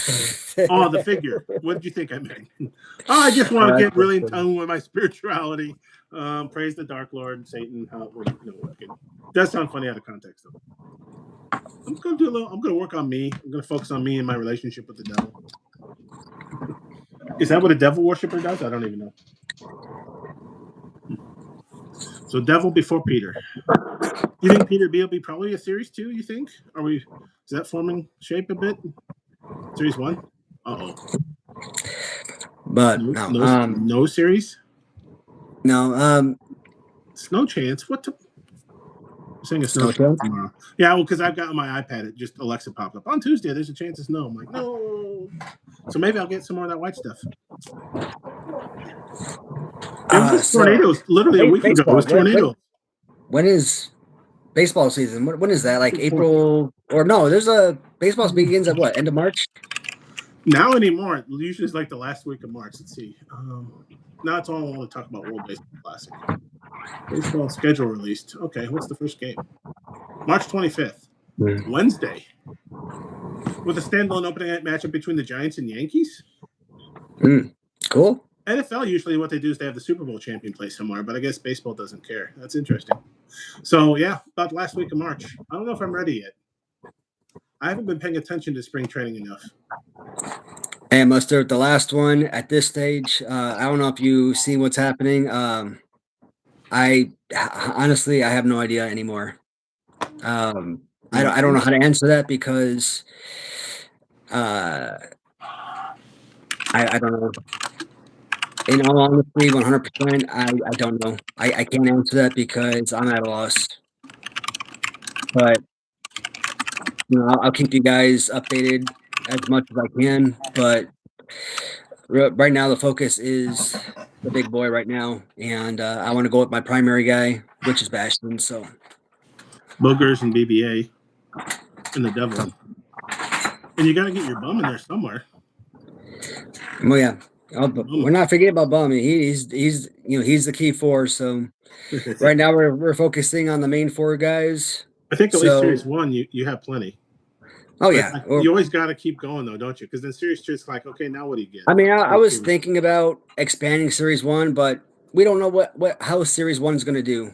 So there's no reason of expanding series 1 at this point. I just want to focus on the 4 guys that we have and keep it at that. Mm-hmm. And I've always said if we only did 1 series and that was it, and we never did anything past series 1, I could live with that. If we did 1 series and it sold out, I would be thrilled. I would be absolutely ecstatic. Now, I've always said I want to make a ring. I want to make belts. I want to get some additional accessories, for some things. So that is important to me. So I want to give, buyers that opportunity for their collection, at least to have that ring. Cause I know Big Rubber guys, they already said that they're not going to make a 8-inch scale. Yeah, isn't that interesting? They literally just announced a ring, and it's for their major bendies, which the 4-inch figures, but not the 8-inch one. So, and I highly doubt Mattel is going to come out with an 8-inch ring, and if they do, it's probably going to be a couple years down the road. So, I mean, I would love to have the opportunity to be the one that comes out with that ring. So, and I want to make it LJN, original. So, the same scale, the same box. Maybe not identical. It'll be our own version, but I wanted something to that extent. Man, that scratched so many nostalgic itches. Especially if Mattel didn't come out with it and nobody else did. Yeah. I'm still wondering why they haven't. Like their big figure or the major Mickey Mantle 25. Man, I wish I had Mickey Mantle. Shoot. You know what it would. You know how awesome that would be to have any Mickey Mantle baseball cards at this point, man. Jeez. Of course, they're only worth a lot of money because that's the problem. Throw away all those cards back in the day. Could you imagine if I had a Lou Gehrig or Joe DiMaggio, Mickey Mantle, any Yogi Bear? Pretty much, you think about any freaking Yankees icon. I could, even if I had those and they were worth $50,000, $150,000, $1 million. You think I could let those go? I wouldn't be able to sell those. Yeah, I'd burn them. Freaking Yankees. No, I'm just kidding. I mean, I imagine probably having could, but a when do you sell it? When's the 1900, max what is it, value? 1908 or What? whatever it What was, much? 1918. I forget the year, but the Ty Cobb baseball card, which was Might have like been a the 20s or $1.2 million 30s. baseball card. Oh, wow. You know, the old one of I'm the thinking most expensive 30s? baseball card ever. Or was it a Honus Wagner? He might have been older. I'm trying to Honus, remember. that's who it was. Honus Wagner. Might have been Thank him. you. I think Honus he was Wagner. even older. I think the 1910s or 20s would have been his playing, I think. It's been a while. I used to know all that stuff. I collected them as a kid, and I still have It them. was I keep, Honus Wagner. I keep packaging up and moving with me, and I'm like, I should do something with these. I don't know if they're worth anything. Not this bad. Yeah, okay, because you played from Let me see 1897 it. to 1917, so yeah, that'd have been about the time too. I don't know if they're still worth anything. Of course, those cards are worth it because they're older and a lot of people threw them away. But when baseball card and other card collecting became huge, all of Yeah, us kept. I'll keep it. I think it's the same reason why you'll see figures nowadays, wrestling figures, aren't going to be worth as much in 20 years unless we start throwing them away and opening their packages because there are more collectors now than ever. But like in the 60s, people weren't really collecting these baseball cards per se, not a lot of them to keep and sell. It was kids playing with them and putting them in the spokes of your bikes, right? So it made a motorcycle hype town, right? And then eventually your mom or dad threw them away because they're sitting in your room or at least I heard that. Even I have that stories from my dad handed down. He wondered what would happen if his mom hadn't thrown away his baseball cards as a kid. That's why they're worth something. I mean, admittedly, these players are great, Mickey Mantle and Honus Wagner and stuff, but it's also rarity. And so, well, like Upper Deck, Ken Griffey Jr. at one point, his rookie card was probably worth a lot, but is it still? Because a lot of us collected it and kept it. There's a lot more to be had of Ken Griffey Jr.'s than Mickey Mantle's because we didn't have a lot of parents throwing them away, I guess. So like LGNs and BRGs and stuff, I find it ridiculous when somebody wants to pay $200 for a BRG that was just released last year. I'm like, well, it's not worth that much. Come on. I think I can buy some, not mint on card, but even on card LJNs from 40 years ago for that price. Right? Like But it's funny. When I was a kid, Demolition Series 2, $400. Like, come on, that's crazy. yeah, it's not worth it. yeah, I wouldn't do that. Not knowing that big rubber guys are $50 figures, I wouldn't pay that. I mean, shoot. But machine, when I was a kid and looking at my basketball card collection, yeah. I mean, I was really hoping that those cards, because in all honesty, I probably would sell those cards because they don't really mean that much to me because I'm not really a basketball fan. So if someone looked at my basketball card collection, hey, I'll give you, $50 for this card. I'll give you $30 for this one. I'll give you 25 for this one. I'll give you $10 for this one. Okay. I'll give you $6.50 for this one. Whatever. Yeah. Like I could probably say, yeah, I'll sell. Yeah, that would be fine. Yeah. But now if I'm looking at this Michael Jordan basketball card, like, hey, I'll give you $5.25 for that, like, go to hell. Like Michael Jordan, shoot. You could offer me $30 for this Michael Jordan. It's freaking Michael Jordan. Like, I'll keep it. Mine.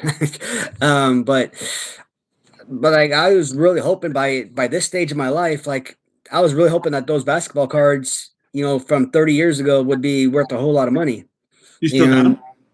Yeah. Oh yeah. I still have I have several folders, this thick of basketball cards. It takes a while, but have you looked them up then? That's what's keeping me. I'm like, I have to open up the box and look through each individual card. You can probably tell, like, oh, Joe 6-pack that came off the bench, probably not worth anything. Look at the All-Stars and stuff. But still, it could take a while. Like, what is Beckett still around? Who's the arbiter of value now with cards? I don't even know. I've been out of the game for years and years and years, decades at this point. I bought a few.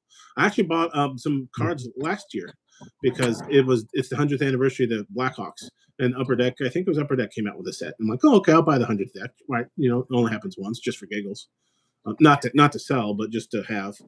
And I think when the Blackhawks won, I think when the Cubs won, there was a special World Series championship set that Topps came out with, and I bought that. But I don't really collect cards anymore. It's just special occasions, I bought that for giggles from, I think, Topps.com, which Fanatics now, I think, owns. I think. Everybody buying everybody else. Hey, babe. Uh-oh. Do you want to tell the birthday baseball card story? Uh-oh. We got story time? What? I don't know that story. Okay. Oh. Do you know what? You want her to tell it because she's a little better storyteller? Is that what you're thinking? No, it's an embarrassing story. So baseball card, birthday baseball cards. Was it baseball cards too, or did I misremember that? It's birthday cards? One time he took me to the McDonald's She wants to tell that story, huh? Hey, some Hey, people like McDonald's. Didn't they used to have a special thing as a kid? I think I've been to at least one for kid's it, birthday party hey, to for McDonald's. anybody that's tuning in, that's just like scrolling through your phones and Birthday came joke. across that. First off, she is okay. Actually, she's not bullshitting. She's telling the truth. But first off, she is exaggerating that story because we No, were out shopping you're trying to get her on this, right? and on our way home from shopping, I asked her if she wanted coffee. She said yes. We stopped at McDonald's to get coffee. She And wants I'm like, to. you know what? Coffee is coffee. Whether we go to Starbucks or McDonald's, who cares? Coffee is coffee, okay? So when she tells that story in that voice, for She my did not want. birthday, my husband took me to the McDonald's. I'm like, dude, no. You Stop. still took me to McDonald's She's for my here. birthday. That's what I heard. It was You McDonald's know, for your she birthday she party. exaggerates the story for dramatic effect. I mean, So I if have to you're out, elaborate the story If You for you're gotta out. supersize it for the little darling. It's her birthday. Well, it is your birthday. I mean, you might as well splurge for $1 at least, right? Have some extra fries. Happy birthday! Here's a larger Coke. so we gotta specify. I didn't take her to McDonald's for like a birthday dinner or anything like Just that. for a I'm coffee. not that big of a cheapskate now. I just want people to know that. You know, though, and my dad swore by it. He's kind of right. If you just want a plain black coffee and you're out and about, McDonald's is a pretty good place. At least it used to be to get one. But she probably wanted a fancier coffee than McDonald's. Well, McDonald's has fancy coffee now, though. I don't know if it's any good. They got the Yeah, but foo, like sugar-fried caramel, whoop-de-doo, latte, something. Not quite you like see that Starbucks. that's what my wife has to sit down with me, man. We got so many like absolute hilarious stories like That's that, why you need to man. start telling like fake stories. You'll get her like you did there, right? You got her onto the live stream. Like, I can't believe she did that to me. And then she'll walk up. I didn't do anything to you. You got to trick her, huh? They do make it, or at You least they got used to. It's been a you while, gotta but they make a supersize decent it for black the little coffee. lady. McDonald's makes a decent black coffee. I think it's partly also my dad liked it because McDonald's has a lot of volume, so you're less likely to get coffee that's been sitting around on a burner all day. If you go even like late at night at a McDonald's, so that's his travel tip. Mustard, that's too damn good, buddy. Is Starbucks That's still too the damn go-to place funny. for coffee, or is it? Are there? There isn't really a replacement for Starbucks, has there? I know Starbucks has been around. Given the right. She doesn't know how to do the diamond cutter. Hey, I She got a puts it championship sweet. belt downstairs. She I might puts have to give her that belt. it's pretty funny. I want coffee. So next time she has to be more specific. You want fancy coffee from Starbucks? No, we'll go to Starbucks. Don't let because like you said, everybody has fancy coffee. Dunkin' Donuts has a pretty nice coffee too. I wouldn't mind going to their plain coffee's actually. Oh I god eat dang! it You at- know I what? drink it at home. It's a pretty good coffee. I grew up with Dunkin' Donuts. Like Not their I donuts. can't even remember how old I was when the first time I ever had Krispy Kreme. And to find out, Krispy Kreme is actually older than Dunkin' Donuts by like 20 years or 10 years, 15 years, something like that. Oh, But today, know that. I look at Dunkin' Donuts. I look at Dunkin' Donuts the Dunkin' same Donuts. way. Is that like a- Donuts. Is that like a Boston? Is that a Boston accent? I don't even know. It's an accent of some kind. I look at Dunkin' Donuts the same way I look at Miracle Whip. Because I Wait for grew Ross up to with join the chat. Miracle Whip as my mayonnaise, right? Yeah, right. So- yeah. I think a lot of us did. I didn't even know it wasn't real mayo or whatever that means, right? I just Yeah. knew mom and dad, they made it stuff with Miracle Whip, and all of my family, they made a potato salad, it was with Miracle Whip. They did anything with mayonnaise, it was with Miracle Whip. I didn't know. Right, and when I got into high That's school, good. Lane Tech, they had little packages of mayonnaise. It was Hellman's mayonnaise, and Yeah. that's like the first time I ever had real mayonnaise. You're like, what the heck is that? So, and today, and for like the last 20 plus years, I can't go back to freaking Miracle Whip. That like my wife says, that crap tastes like feet spread. So I can't eat that funny. junk. Because Miracle Whip has so much sugar in it, I would think people, actually, I find it usually most people don't like real mayo because it doesn't have enough sugar in it. We're all sugarified now. Because Miracle Whip is essentially more mayo, less fat. Or more, I mean, more sugar, less fat. Miracle Whip is just salad dressing. I mean, what's the difference between that and mayo? I don't know. But you see what I mean? Like, Miracle Whip is definitely sweeter. So I would assume for most people, if they didn't like mayo, like a Ross, I would assume he would be better with Miracle Whip than Hellman's if he had to choose. I like them both. I don't discriminate. I tend to get Hellman's no. because I'm always worried about sugar in my food because we add sugar to everything. So I'll use Hellman's if I'm cooking with mayo, but I can go either way. Donut. That's so Donut. darn fun. So It Krispy was a Kreme slip is of the older. tongue, So but man, what- that's gonna be like the new thing of the channel. So was it just oh my god, there I Dunkin'? go again. Channel. Channel. Uh, It's fun to Channel. mispronounce stuff though, or put the emphasis on the wrong syllable. It's kind of fun to do that. I'll do man. that at work every once in a while just to mix things up. But Donut. But like I lots think of I was in donuts. high school the first time I had Krispy Kreme, right? So I look at Krispy Kreme the way I look at Hellman's mayonnaise. I can't go. I Can you go back tried to that for Dunkin'? the first time, and I can't go back to the old crap. Yeah. So like I have Dunkin' Donuts nowadays. Like I taste the donuts, like they're okay, Yeah. but like it's Yeah. not the same as having Krispy Kreme. In fact, I look at Dunkin' Donuts, I'm like, this crap is disgusting in comparison. Mhm. But then again, like my wife, she'll buy a box of Krispy Kremes, and it'll be like a mix of donuts, and I'm like, Okay. I generally don't like that stuff. Like me, You just I just like glazed? I like the simple stuff. I like a Glazed. simple, regular glazed You like the glaze? Krispy Kreme or original glaze with like the chocolate on top. Okay. That's my favorite type of donut. A Krispy Kreme original glazed. This is my wheelhouse now. Now we're back on the food, right, which is great. I didn't realize Krispy Kreme is older. Maybe it was just Dunkin' was better at spreading because we had Dunkin' before Krispy Kreme. So Krispy Kreme coffee isn't bad, but Dunkin's coffee is better. But you're right, Dunkin' Donuts. I'm like, they might as well not call this a donut shop because their donuts aren't very good. I don't know why people. But I love cake donuts. My favorite is cake donuts versus the. But that I like the cake donuts. donuts versus the glazed ones. I think they call them an old fashioned. Or some people even call it a sour cream donut, which is kind of strange. It doesn't taste like sour cream, but it's kind of usually got a glaze to it, but it's also cakey, usually in a ring. Those are my favorite. I think Krispy Kreme has a few of those. And like you said, I think those are ones that you can get plain or chocolate iced if you like it or whatever. Yeah, I always like a cake donut. I'm a cakier kind of guy. So there's this Dunkin' Donuts that opened up not across the street. It's probably right across the way from That'd be dangerous. this liquor store. And that's funny as hell too. Right so there's across this from a marijuana store, right? Because you have marijuana, you get hungry, so you go buy a dozen. across the street. There's this elementary school, and marijuana. And across the street from the elementary school, it used to be a Burger King. Oh, okay. Well, I guess they have pretty good they had coffee. too. I'm assuming they either didn't make a lot of sales, or maybe they got tired of the kids coming in and stealing pop or something. I don't know. But eventually, the Burger King shut down, several months ago, and now they turned that Burger King into a liquor store, which I find to be hilarious. That they put a liquor store across the street from a damn elementary school. I was just thinking, like, wait a minute. But so now they know the kids won't. Well, actually, the kids are more likely to steal from a liquor store because they can't actually buy it, wouldn't they? Or no, maybe not. I don't know, but depending on the kids. The liquor store is here, and right next door to that is the Dunkin' Donuts. They just built that maybe 6 months ago, 8 months. I don't know, but I'm like, man, I'm glad you guys built a donut shop in our neighborhood, relatively close. It's like a 2-minute drive from my house, 3-minute drive. You'll eat them then. But why Dunkin' Donuts? Oh, why couldn't you build a Krispy Kreme right here, man? Yeah. And the coffee is okay, but like it's not sensational. But you go and you get some iced coffees from Krispy Kreme. Oh my god! Like when we got our last box of donuts from Krispy Kreme, and we got some some some kind of milkshake ice cream from Krispy Kreme. That stuff was so damn good. You describe it. It's a coffee drink, but it's more. Your description is apt. It's a milkshake with a little coffee thrown in there, probably, right? I mean, it's a little bit.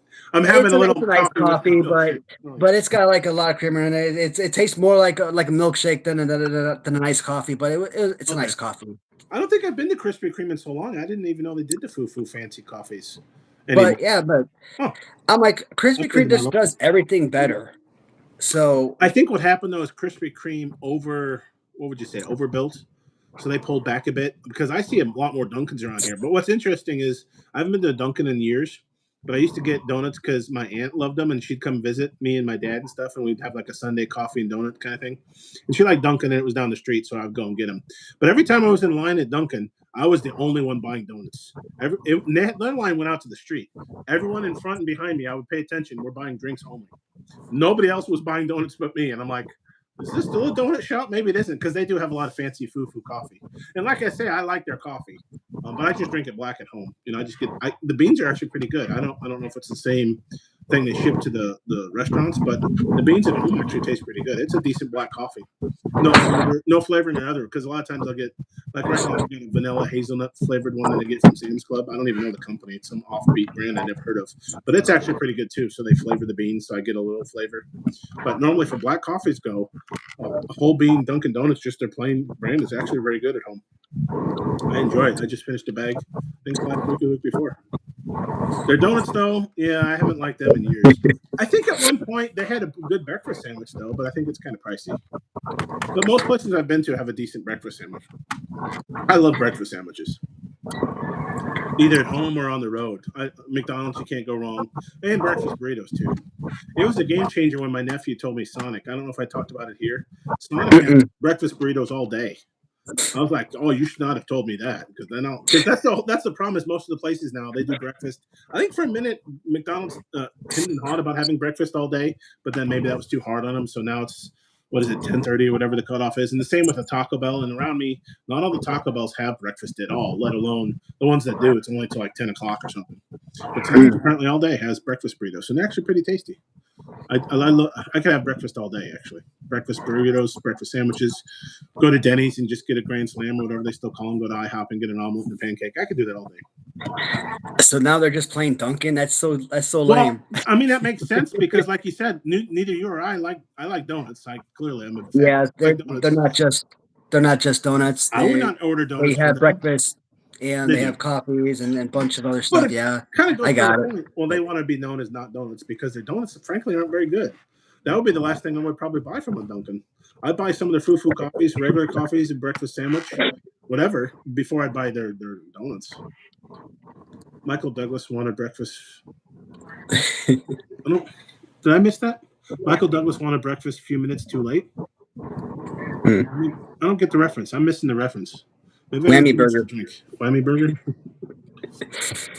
I still never got. I need to go back and reread that. I don't know if that person disappeared, but the riddle we got. I still want to think about that a little bit more. Maybe later when I'm not tired. Was that in Falling Down, Whammy Burger? That was a great movie too. When he goes crazy. Well, he kind of goes sane. He kind of goes sane in a way. He passes sane eventually and goes crazy at the end. But you're with him for a while, right? You're definitely with him for most of the movie, and then you're like, yeah, that's probably. There's no way out now, is there? Good movie. Falling Down is a good movie. I could see it. I could definitely see it. Whammy Burger. Oh, so he shows up at Whammy Burger wanting breakfast, but it was like at 10:31 instead of 10:30, so they wouldn't serve him something like that. It's coming back to me now. It's been a while since I've seen the movie. Was that what started his bad day? I have to go watch that again. No, that's not what started it, but I mean, I think he went in there with the whole intention of pretty much starting trouble. Oh, I mean, I've seen the movie like plenty of times. I just don't have like the best memory of what every event that happened in it. But I think a lot of us have been there, though, haven't you? There's been a few times I've raced. I pre-ordered through the app now because you can, and then I get stuck in traffic. I'm like, what'll happen if I show up after 10:30? Will the McDonald's or Taco Bell not serve me because I ordered it ahead? What happens? But showing up at like 10:31 and like, oh, sorry, no more McMuffins for you. You missed a buy that much. Yeah, no, that was a good movie though. All right. Damn, I think I'm out of topics, man. Like I don't know if I have anything more at this point. We haven't covered all the donut topics, have we? There's got to be more donuts. So more donuts to talk about. Is there any other donut places? Local donut places are good. There's a few good locals. Well, there's one. One whammy shake and some whammy fries. Now I'm gonna look for that and see. What did I watch last night? I rewatched a few movies. Did you ever get that where you go on the streaming service? I think it was on HBO, and it's like, oh, it's leaving soon. All of a sudden, my interest perks. I'm like, well, if it's leaving soon, I better watch this. It was it Neighborhood Watch with Ben Stiller? Have you ever seen that movie? It's I don't think so. Where it's like a small town in Ohio. He runs a Costco, and it's him, Ben Stiller, Vince Vaughn, Jonah Hill, and then I forget who the British guy is. But it turns into an alien invasion and hilarity ensues and some scared. But it was leaving soon, so I'm like, I know I've seen this once or twice. I'm going to watch it now because it's leaving soon. I might never be able to see this movie again. I better watch it tonight. Nice. Oh, okay. Really? On the original? 21 Jump Street. That was a while ago. Oh, yeah. So he'd already gone crazy by the time he showed up at Whammy Burger. If he had his machine gun out, I can't remember the order of events that morning. Speaking of movies, my wife and I, just before the live stream, we finished watching Nobody 2 with Bob Odenkirk. A little silly, but I mean, I like the Nobodies. I like Bob Odenkirk, so I'll watch whatever he's in. I like play a badass. I like it when guys that you wouldn't suspect to be like, these amazing fighters, are like and special force types. Real life Cub fan from the Chicago area. Like you could look at John Wick and you could be like, okay, maybe I could see a John Wick type possibly as a badass, because you look at guys like Reacher. Okay. I'm like, okay, Reacher. Wow. The Tom TV Cruise series. Reacher, the TV series. I mean, the guy's big. He's not Tom Cruise. Cruise, if you didn't know who Tom Cruise was, he could play small because he's not super tall. So you might not think, oh yeah, Jack Reacher is no big deal. As Tom Cruise, but as whoever the guy is that plays the TV show, yeah, he's huge. Yeah, I forget his name, but I know him because he used to play Aquaman in Smallville. Okay. So that's where I knew him from. But he's a big Hulk guy, yeah. So you're like, he's probably bad. So like a guy that size, like, of course he's like he looks like John freaking Cena. Like, yeah, you can imagine him freaking whooping somebody's ass. That's no doubt. Like you could see like a Liam Neeson in Taken. Like you could see guys like that. They just look like they got the look to whoop somebody's ass. But you don't look at it like a Bob Odenkirk type and think, okay, here's somebody that's what the heck was his name? In the character name or? Yeah, his character's name in the movie. No. You just watched it. I just watched the movie too, and I forgot his name already. But anyway, I forget this. Like you don't look at him and be like, oh my god, this guy is like a damn Green Beret type, who could just rip you apart. Like, but damn, he just enters the his members only jacket or whatever. He just looks like a dad, like in the suburbs or something. The guys that look at his wrist, they see the little trading, the little playing cards on his wrist. Like they know exactly what that means. And first movie, the guy hides behind like 3 layers of freaking door to hide from him. Once I saw that, I mean, that's got to be like the funniest damn thing in the whole entire movie. The first movie, like that's, thank you for your service, you too, old timer. Have you seen The Watchmen? The superhero movie? Yeah, movie, the TV show. Yeah. Yeah. So a good version of that is Rorschach. Yep. Right, yeah, Jackie Earl Haley. Jackie Earl Haley, right? Yeah, plays a lot of good, interesting characters. But you would not. He plays Rorschach really well. But he's not a big guy. No, he plays awesome. I'm loving the prison scene. Right when he first goes to prison, yeah, he's talking smack to him, and he just I think he hits him with his, or no, he uses the tray to block him. I think he smashes his face with his glass, throws the burning fat onto his face. And you're just like, holy shit, this guy just beat up this big, tall prisoner. But it tops it off because he says, you don't seem to understand. I'm not locked in here with you. You're locked in here with me. And I'm like, oh my god, one of the greatest. I'll never forget that scene and that line. I didn't know if I was on the fence with Rorschach. I'm like, he's kind of a crazy guy. I don't know if I like him. But as soon as that happened, I'm like, oh. And then later on, he plays his part in the when the little guy comes up to him. I think he's trying to break him out and kill him. And I think, doesn't he get the first guy? He traps his hands, and then they have to cut him off, and he dies. And he's like 1-0. Right, your move. He's keeping score, and he ends up winning like 3-0. Very good character. Very good character. Ooh, favorite movie ever. Oh my gosh. So it's kind of, I don't know about you, but for me, so for Browski, damn. Here's the thing. I have an answer for you. But I don't know it's necessarily the correct answer for me. Depends on the day, depends on the week, depends on how you feel, depends on the last. Well, Buffy the Vampire Slayer is my all-time favorite series, TV show, right? So in 1999, what came out in 1999? A Sarah Michelle Gellar movie, Cruel Intentions. Oh. So at the highlight of Buffy the Vampire Slayer, there were multiple Sarah Michelle Gellar movies, and Cruel Intentions came out. She was so freaking hot in that movie. Don't want my wife to hear that, but it was such a seductive movie. I mean, it was a great film. Cruel Intentions was just a great movie. I'll just put it that way. And so since 1999, I've always said Cruel Intentions was my favorite movie, with asterisk though, Interesting. because of Sarah Michelle Gellar. Okay. But is it legitimately my all-time favorite movie ever? Like, if I were to say, hey, you're gonna be locked away in a cell, a cave, whatever, and this is gonna be the only movie you're ever gonna watch for the rest of your life, is that going to be the movie I'm going to choose? Probably not. Now, what would I choose to sit down as my only movie to watch for the rest of my life? That is a completely different question because I don't know the answer to that. So, Cruel Intentions, 1999, Sarah Michelle Gellar, Ryan Phillippe would probably be my answer as my all-time favorite movie.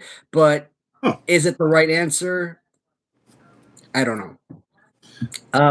I could also I've say never heard anyone ever say Cruel Intentions to this question. That's the first time it's ever come up. I don't think anything of that movie, but it just depends, right? And how you were when you first saw it, and you're like you talked about Buffy the Vampire Slayer. So how was the Buffy the Vampire Slayer movie to you? You love the series. The series is a lot different, or I mean, the movie was good. Like I know a lot of people it catches a lot of slack, but I always enjoyed the Christy Swanson movie. Yeah, I enjoyed the movie. Yeah. So like I was a fan of the movie, even though like the acting wasn't all that great. But like I always thought it was a great movie. So I never had a problem growing up, and even to this day, I've never had a problem with the movie. Mm-hmm. Like I said, Paul Rubens when he's like gets stabbed, and he's about to and he's over there kicking the wall like all stupid. I'm like, looks at her, like stupid, like, do what the hell are you doing? Stop that, like, horrible acting. Like that bothered me when I was 7 years old. That bothered me today, like terrible. But I mean, what's her face call Jim Carrey in Liar Liar? Overactor. Oh, that's exactly what Paul Rubens was in that movie. That was. But, what do you call that? Gag, or what do you call it? Yeah, that wasn't in the movie, but in the whatever you call it. Yeah, because she broke gag reel. Yeah, she's got like a funny name, but gag reel. Yeah, because she broke. But I've always thought the movie was good. I always enjoyed the movie. I never watched the series. That's why I was kind of curious. I've seen the movie, but I've only seen bits and pieces of the series. Probably for me, I saw my metric would be what would I watch over and over again. I still don't know if there's one movie, but there's several. Dumb and Dumber at the time I've watched over and over again, and I don't go for slapstick. I'm not a Three Stooges fan. I don't like that, whatever. But Dumb and Dumber, the first one, is hilarious to me. I also think of movies you can quote a lot. So maybe like an Airplane, Groundhog Day. I watch every year on Groundhog's Day. That's up there. I don't know if it's my favorite though. Can you narrow it down to one movie? And for me, it has to be a movie you watch over and over again. If you were stuck, like you said, in prison on a deserted island, what movie would you watch over and over again? It probably depends. Maybe sometimes it'd be Unforgiven. So I think Unforgiven starts kind of slow. Is the whole movie my favorite movie? The end of the movie is really good. Is the whole movie really good? Or maybe I'd go back to Dumb and Dumber or Groundhog Day, or maybe comedies, but I don't. Maybe other ones that I haven't thought of. Is there any of the good movies that? Oh, there's Last Action Hero. There's a dark. Not because people kind of. I think they were confused by it. Plus, also, I think it was released at a time. UHF's another one. Released at a time where I think it had a lot of stiff summer competition. I think those like famously UHF. It's a funny movie, but it came out I think the same year as like an Indiana Jones and Batman, the first one. So I'm like, nobody saw UHF in the movie theaters because Batman was packed. Indiana Jones is popular, but UHF is a funny movie. But Last Action Hero I think was misunderstood because they assumed it was just another action movie by Arnold Schwarzenegger. But it was satirizing action movies, and I don't think people understood it. It's pretty funny. It's got a lot of. I also think quotable. What are the movies you quote a lot? You probably enjoyed them, or maybe it was just the one scenes are pretty good. I mean, Airplane you can quote till you die. Monty Python and the Holy Grail. I don't know if that's my favorite, but that's infinitely quotable. It must be a comedy. I'm naming a lot of comedies, and probably for me it would be a comedy, but I don't know which one. But that's another thing. Would you choose a horror movie? Would you choose a comedy? Like, I mean, here, 2012. You did, but 2012 Avengers. That could potentially go down as one of my all-time favorite movies ever made. That's the first one? Yeah, the 2012 original Avengers. I mean, that one, or how even Avengers Endgame, or either Avengers Endgame 1 or 2. Either one of those two could even potentially be up there. Another good one. Even though the first one would probably be my answer. I like the first one better than any of the others. I think our glut of superhero movies has turned me off to all of them, so I can't pick out an Avengers. But also, our glut of Star Wars stuff has kind of. I just remembered Star Wars. Maybe Star Wars is in there. The first one, the third one, the second one. I don't know. I'm not saying they're the best movies. Like cinematically, there's some funny stuff Lucas did and the story. Yeah, okay, there's some stuff he ripped off other people, but probably because as a kid it was a perfect time. I think I was just young enough to maybe see Return of the Jedi. I remember having a lot of Return of the Jedi swag and pillowcases and toys and stuff. I was probably 5 or 6 or 7 when it happened. So I didn't watch Star Wars. Star Wars, it was in the movie theater before I was even born. But I definitely grew up with it. So, of course, it has nostalgia for me. Man, that's tough. I don't think I can answer that then. Dumb and Dumber? Groundhog Day? There's got to be something else. What are the good horror movies? I would think for you, was it Mustard said horror movies? You like a lot of horror. I don't. I remember enjoying the Nightmare on Elm Street a lot when I was growing up, but I don't remember in my top 10 or 15 movies. Rocky? Probably not something I'd watch like over and over again, whatnot. But like if I was talking about greatest horror movies ever made, yeah, Nightmare on Elm Street would be up there. Friday the 13th would be up there. Halloween would be up there. Absolutely. Mustard's got a good one, but I don't think it's my favorite. Big Trouble in Little China is a great movie. Is it my favorite? Yeah. Gremlins, another great movie. Is it my favorite? National Lampoon's Christmas Vacation. Where's that? That's a great movie. I don't know, right? When Christmas is here, Scrooge is my favorite movie. National Lampoon's Christmas Vacation is my favorite movie. At one point, Christmas Story was, but I think I got burnt down on it because it was on for 24/7, right? Whatever, right? After a while, you're kind of like, yeah, I got it. Okay, maybe I'm kind of sick of Christmas Story now. But for a while, it was. And actually, now I'm on it. I think I missed it this year, but It's a Wonderful Life, because that used to be the movie you'd always watch on Christmas. But it's been several Christmases since I've watched it, so maybe now this Christmas that'll be my favorite because I haven't seen it in a while. I still use references from that. Are they my favorites though? I don't know. Christmas Vacation is pretty good, but is it my favorite? Oh man, that's tough. How do you limit yourself? Can you limit yourself to one in a genre though? I can't even pick out one comedy, let alone one movie. Right? Pick out one action movie. Pick out one sci-fi movie. I like sci-fi movies too, right? So narrow that down a bit. Something my wife and I watched last year. I don't know when, several months ago. Not the anime, but the live action movie, Death Note. And I think that aired on Netflix. Death Note? Death Note. Death Note. I think, yeah. Is it based on a comic book or graphic novel? It might have been, but I know it was an anime, but they turned it into a live action movie. Now that right there, the anime was a good series, but I think the actual live action movie was even better. Oh, because maybe it was that part of it too. Because did you see? Are you into sci-fi much? I am. You said were you into Firefly? Yes.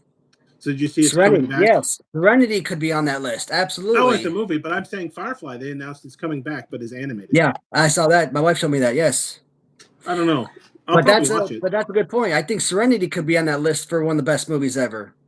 Okay. God dang, yes. Is it Borowski? Mentions favorite series. Was that easier or harder than favorite? Yeah, that's easy for me because I've always said Buffy the Vampire Slayer is my George Washington of TV series. So no matter how much I enjoy one show, I could say, Dexter is like the greatest show ever constructed. Buffy the Vampire Slayer will always be my all-time favorite show, regardless. Dexter gets a little boring after a while. You ever think, how does this guy have so much time in his hands that he can make, a kill room and do all... I'm like, I don't even have time to floss. And this guy's over here making a kill room and laying out the plastic and stuff. Man, that guy has all the time in the world on his hands. Buffy the Vampire Slayer is the greatest show ever, but, I put Dexter on there. Sons of Anarchy is definitely on the top of that list of greatest shows ever. Then you gotta throw shows like The Shield up on there as well. You gotta think of men's shows, right? The manly shows. That's why you gotta have The Shield, and you gotta have Sons of Anarchy on there. Big Bang Theory, for instance. I think Big Bang's got to be like the greatest comedy. And I hate that my wife does it because for years I hated that show. I thought it was so freaking nerdy. I'm like, I hate this. It's so stupid. But I'm like, then I watched it. I'm like, I was in Afghanistan. I just got done watching a TV show like Blue Bloods or something, and I think Big Bang Theory just came on right afterwards, and I didn't flip it. I didn't turn off the channel. CBS.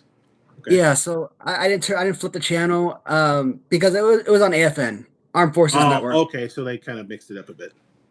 Yeah, because Blue Yeah. Bloods is a later in the day show. I think they're both the same network, but Big Bang would have been earlier. Blue Bloods, darker material, so they put it at 9 o'clock or whatever. Yeah, so it was Okay. so it was on AFN, and Blue Bloods was on, or maybe it was what was it, Hawaii Five-O. Maybe I was watching Hawaii Five-O, and then Big Bang Theory came on, or something like that.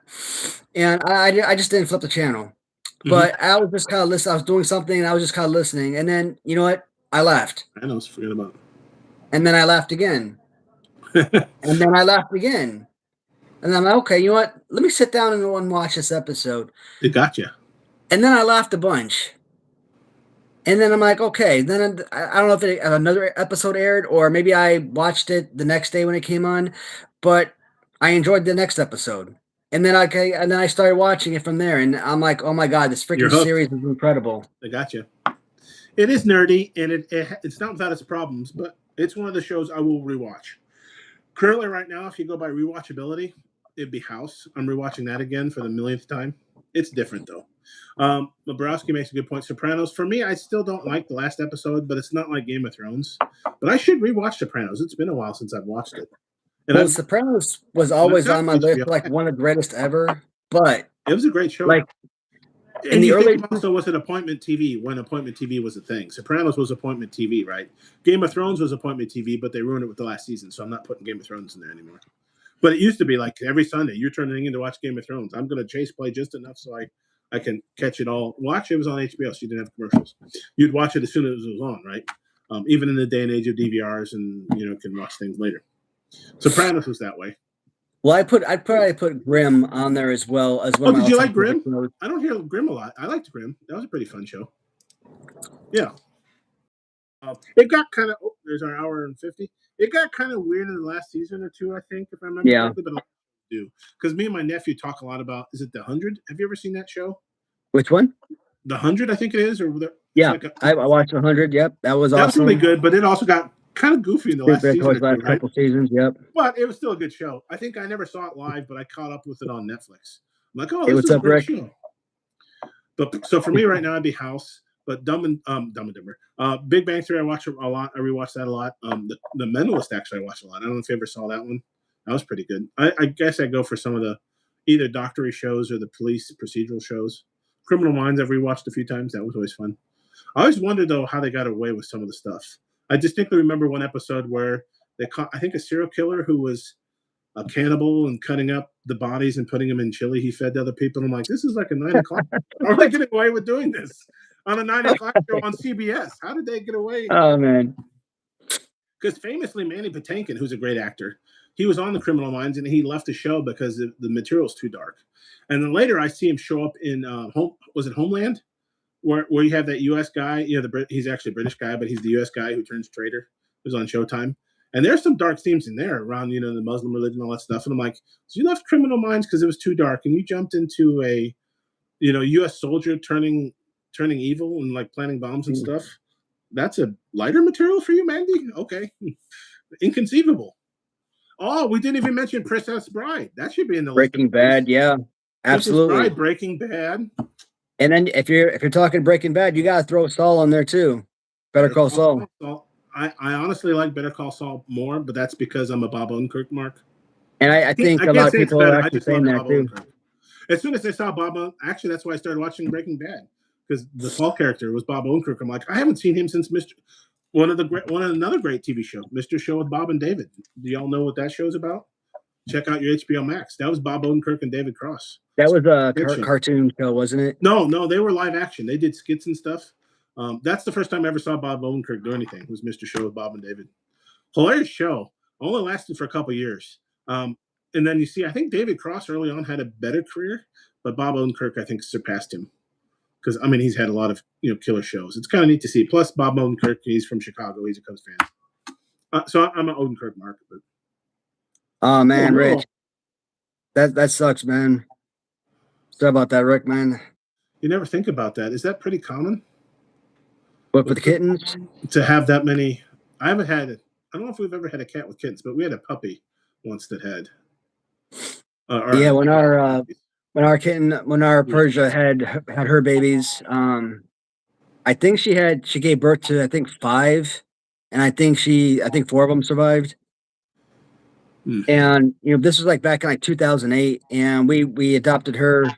We got her and Jinx from the Fort Hood vet Jinx. hospital, and What a great name, Jinx. we didn't know she was pregnant when we bought her.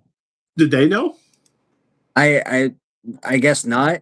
Or are they keeping it secret? Shh, don't tell them she's pregnant. But yeah, I mean, she was pregnant, and a couple months later, she gave birth, or maybe a month later she gave birth. I don't know. Mm. Like we didn't know she was pregnant, so like we just woke up one morning and bam, there's a bunch of kittens on the floor. Like, where the hell these scam things come from? Wow, really? That's a tough mom, and then she's like, "Nah, I just had some kids last night. No big deal. They're gonna nurse me for a while. I'm gonna be tired, but no big deal."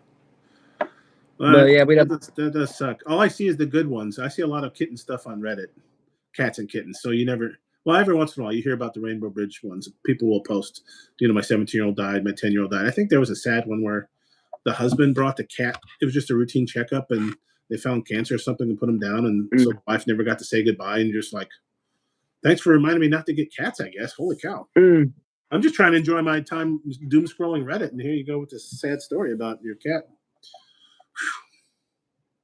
Well, you still got 2 more kittens to love. And it was kind of funny though, because Persia, we got some boxes and blankets and pillow stuff for her and the babies and whatnot. And sometimes we'd come downstairs and, my dumb ass, I'd go down to the basement. I'd leave the basement door open.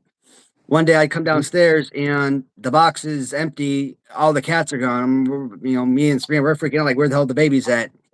They're nowhere to be found on the first floor anywhere, but the darn basement door's open. So we're searching around the house, can't find them. I go down to the basement. These are pretty young kittens. They're not super. Oh yeah, this is back in 2008. They're not ready to climb and jump yet, right? They're not. Yeah, they're not at that. Yeah, this was 2008. They were just born, so they were like days, maybe a week old, couple weeks old, something like that. Maybe have their eyes open. Yeah. Yeah, barely. I don't think they did, or barely did at the time. Yeah. Okay. So Persia had picked them up and took them downstairs, and she had thrown them into one of my duffel bags I had open. Oh. Because I had like these, for the military, you have these PT mats, and you put them inside your duffel bag so that your duffel bag kind of looks like a cylinder, and that way it's easy for you to throw all your military gear, your uniforms, boots, whatever inside. You don't have to sit there and hold your duffel bag open. It's that PT mat keeps your bag open, and it's really easy to pack. So I'm just kind of looking around and when I'm like, and I just happen to look inside my duffel bag and bam, there's a bunch of kittens. I'm like, there's the family. I'm like, why would you throw your kittens inside the darn? And so I'm going in there. I'm taking these kittens out. Her just following me down there, and she jumps inside the bag to stay with the rest of them. Yeah. So while I'm taking one away, she stays with the other 3. No, she took you at least to take one away, I guess, huh? Yeah, I mean, if I'm taking one, at least she's gonna protect the other 3. I guess that's her mindset. That's interesting. But I still got to come back and come get the rest of them. So did she just think on her more comfortable or warmer or something? I wonder why she moved. No, I just think that was her way of trying to move them to safety, get them to her own area of protection or something, so they weren't out in the open. Because we just had them out in the living room. But yeah, okay. That's interesting. Cats will do that. Do the trick where she picks him up by the back of the neck or whatever in her mouth and carries him down. Most likely, probably. Yeah. I've seen that. Man, that take a lot of effort. Makes me tired just thinking about that. Carrying like your kid by your teeth down the stairs. Persia. Oh man, Persia was a name Jinx too. Jinx is a good name too. For a cat or a dog. We call them hijinks. That could work. My wife would look at him and she's like, hijinks, are you up to your hijinks? Persian Jinx. Was Persia a Persian cat then, or no? She was too obvious, I guess. I think she was a Maine Coon. Oh, really? Okay. I think. Yeah, she was like what do they call it, fire spirit or something. Fire spirit. There's a brown, black tabby, something like that. I don't know. Sounds like mythological or something. Fire spirit. So TV series are also hard. And then as I we don't know. talking about TV series, I thought of Criminal Minds, which got me to Princess Bride. I didn't even mention them as a favorite movie. That'd be up there. I don't know. For me, because I watch pretty much every freaking TV series known to man, so like I can name off like 100 gazillion TV shows. Yeah. But I mean, if we were to sit down and say, okay, what are your top 50 favorite TV shows? Sandwich time. Putting them in order is a completely different. If I'm just saying, hey, Yeah. okay, here's 20 of my favorite TV shows, that's one thing. But putting them in order of your top 20 favorites, that's hard. Good luck. Like- or limit them to 20. Just limit it to 20, not even in order. Maybe 20. How about sandwiches, though? Would that be easier or harder? I mean, I always get the exact same sandwich. Do you? Ham with provolone cheese, lettuce, tomato, black olives if it's available, jalapenos, I was not expecting mayonnaise, honey mustard if it's available, mayonnaise you got. and Sounds like you're that's missing, pretty much it. you're missing one ingredient, at least. Pickles. You're missing one ingredient, at least. I love What? onions. I love onions. Not on sandwiches. You put onions on everything. I put it in my Hamburgers, yes, maybe hot dogs, but not on No, sandwiches. they're great. Yeah, a lot of times. Probably for me, it's a Reuben, and I actually started eating them more after watching House, so it dovetails nicely into our TV discussion. One episode, he ordered a Reuben. I'm like, you know what? That sounds good. I haven't had a Reuben in forever, and I started eating them more regularly ever since. They have sauerkraut, but I put onion on it too. I love onions. Or sometimes, I think it's a local deli will put, what do they call it? It always reminds me of fajita, but it's like peppers and onions, but maybe they're caramelized or something together. They always add a nice flavor to them. They're just regular old bell peppers because I'm a wuss, you know. Even jalapenos, I'm kind of like, watch it a little bit with the jalapeno. I am a wuss. But onions I love. I put onions on everything. Cereal, toothpaste, you name it. People complain about my breath, but I'm like, I don't care. I got onion flavored toothpaste. That's it. That would be kind of weird, wouldn't it? In fact, I had to brush my teeth a couple times because I think they were like, you ever getting those? Is it Snyder's has these bits and pieces pretzels? And a good one's like, I think, is it honey mustard and onion or something like that? And I, for the life of me, could not get the onion flavor out of my breath. It was a couple days ago. I would brush and then I floss and brush and then I'd use some mouthwash and then I had to brush again. And I'm like, okay, finally, I don't smell like and taste like onions. That's the problem. Onions can be very, very strong, of course. But I love the flavor. I love onions and stuff. So Yeah, just ham and cheese is good though. So ham and provolone though is interesting, not Swiss, huh? I mean, I always had Swiss, but like I've kind of moved on, and now like provolone is like my cheese of choice. So It's a lot more popular than it used to be as a kid. I see it everywhere now. But provolone? I just got a smoked provolone from just Kroger. So I'm sure it's okay. I'm sure it's not, artisanal, handcrafted, free range smoked provolone, but it's still pretty good. Yeah, Subway I don't think is as good, but I haven't been there in a while. Probably my go-to mass sandwich place is Jimmy John's because they're nearby. That I kind of feel the same way. Like I would always say like Subway used to be one of my favorite fast food restaurants. The topping choices and the bread choices were great. But I just think they just kind of like make your sandwiches so sloppy now. Over the last year or two, my wife, she goes to is it Jimmy John's or Jersey Mike's? I don't know what it is. Jimmy John's or Jersey Mike's. I think it's Jersey Mike's she goes to. One of the two, I don't know. But I actually prefer that restaurant more than Subway now. Yeah, I can't exist now. They've actually taken over. I like the bread and topping choices better at Subway still, although I haven't been in a while. I assume they're still pretty good. Because like at Jimmy John's, it's kind of like you get bread or not. There's not a lot of bread choices, but the meat's better at Jimmy John's. And Jersey Mike's has a good variety. I've started eating them more often because my nephew goes there a lot. I'm like, I kind of forgot. We just got a Jersey Mike's a couple years ago. I kind of forget about them because they're further away from my house. But the problem is there's Jimmy John's everywhere around here, and there's one just down the street, so it's pretty easy. And like recently, they added gyros, which I kind of like. And they're actually pretty decent. I tried one last week. It was actually pretty good. And they have like an app and a rewards clubs. And I think I've got from February a free birthday sandwich I need to use this week, actually, I think, from Jimmy John's. I need to walk in one of these days and get a free sandwich. But I kind of forget Subway exists. Though they used to be pretty good, and I think they still were. They're white chocolate macadamia nut cookies, but I don't need those. But surprisingly, they're pretty good for like a Subway shop. The sandwiches themselves, though, I don't even know if they have anything that's any good anymore. Right on. But Or, guys, or local deli. I think I'm ready to call it a night. Only 2 more hours.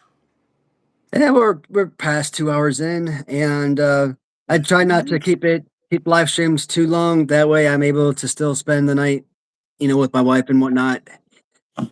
Once again, That way, your we're not wife- going 4 or 5 hours, and I spend a good enough amount of time on the live stream, and I can still spend time with the wife too. So That's it. We're um, unsubscribing. He'd rather spend time with his wife. I'm leaving. That's it. hell. No, I'm kidding. I get it. Well, yeah, it's about 9 o'clock your time too, so it's Yeah, it's 9:05. So gotta go out and shovel the snow, right? No, I'm just kidding. dude, hey, by the time tomorrow comes, Snow will be there who tomorrow. knows what it's gonna look like. It's true. But I think it's supposed to warm up by Wednesday. I think it's supposed to be like 60 or 70 degrees on Wednesday. So Yeah, I think even here, even though we're north of you, it's probably 50 or something. At least enough, anything above 32. And I'm not going to shovel unless I really, really, really have to. I'll drive. even though my driveway's on a downhill slant, I park both the cars on the street. So Oh, so you're good to go. if it does snow, I don't have to worry about I don't have to worry about shoveling anything. So I'm good. And only if it's a major snow. Do they ever do that where they say, "Hey, you need to get off the street," like for snow plows and stuff? That's got to be pretty. No, no, I mean we live in pretty much like in a cul-de-sac type of deal. So Ooh.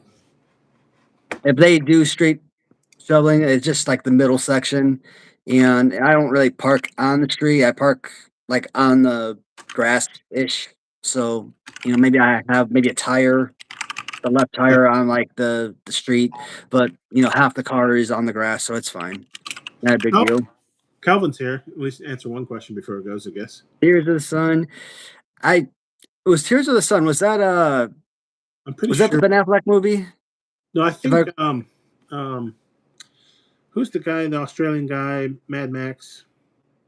Wasn't he in Tears of the Sun? Or am I getting it wrong? What's his name? Not Kurt Russell.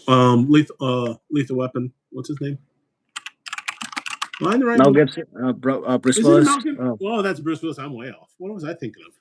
I need to. Yeah, remember. I don't think I saw Tears of the Sun. So I I have to go with Saving Private Ryan because I haven't seen Tears of the Sun. Then Okay, I'm getting it confused with another movie. I don't think I have seen Tears of the Sun. I'm thinking of something else. Was there another Mel Gibson movie I'm thinking of? So it has to be. Yeah, I don't remember this one. Bruce Willis, Monica Bellucci, Cole Hauser, Tom Skerritt.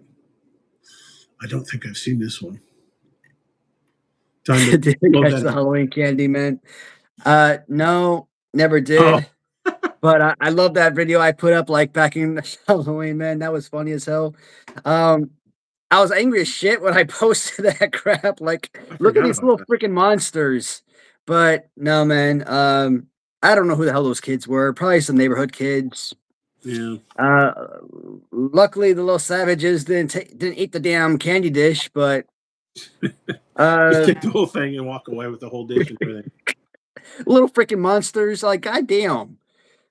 I mean, I put out the bowl that day because I wanted kids to come in. If they want to reach in, take a whole handful, it's fine. I had like 100 gazillion freaking suckers. I'm not take them all. Yeah, but like if they come in, take one. Like I'm looking at people on the camera. I'm like, don't take one. Reach in, take a few. There's we some need to get rid of kids them. that are too nice, and then you got. But when they go in and take, they look at the camera. Sorry, and they take the whole damn thing, and I'm like, oh, you mother. I'm like, oh, you little devils, you little savages. I'm like, nah. I'm like, I can laugh about it now, but I'm like, oh, you monsters. Was that on a Saturday or a Monday or something? I think you were streaming that on Halloween, weren't you? Halloween. It may have been a Saturday if that was the case. What day was Halloween this year? I've stopped giving it out because then any candy, since I work from home now, any candy that's left over, I'll eat. I'm like, oh, that's dangerous. I guess I just do like your route and put it out.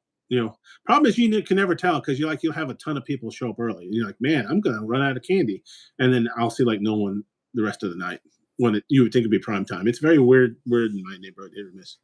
So otherwise, I'd put it out and just say, okay, neighborhood kid, have at it. Even if you take the whole thing, at least I won't eat it.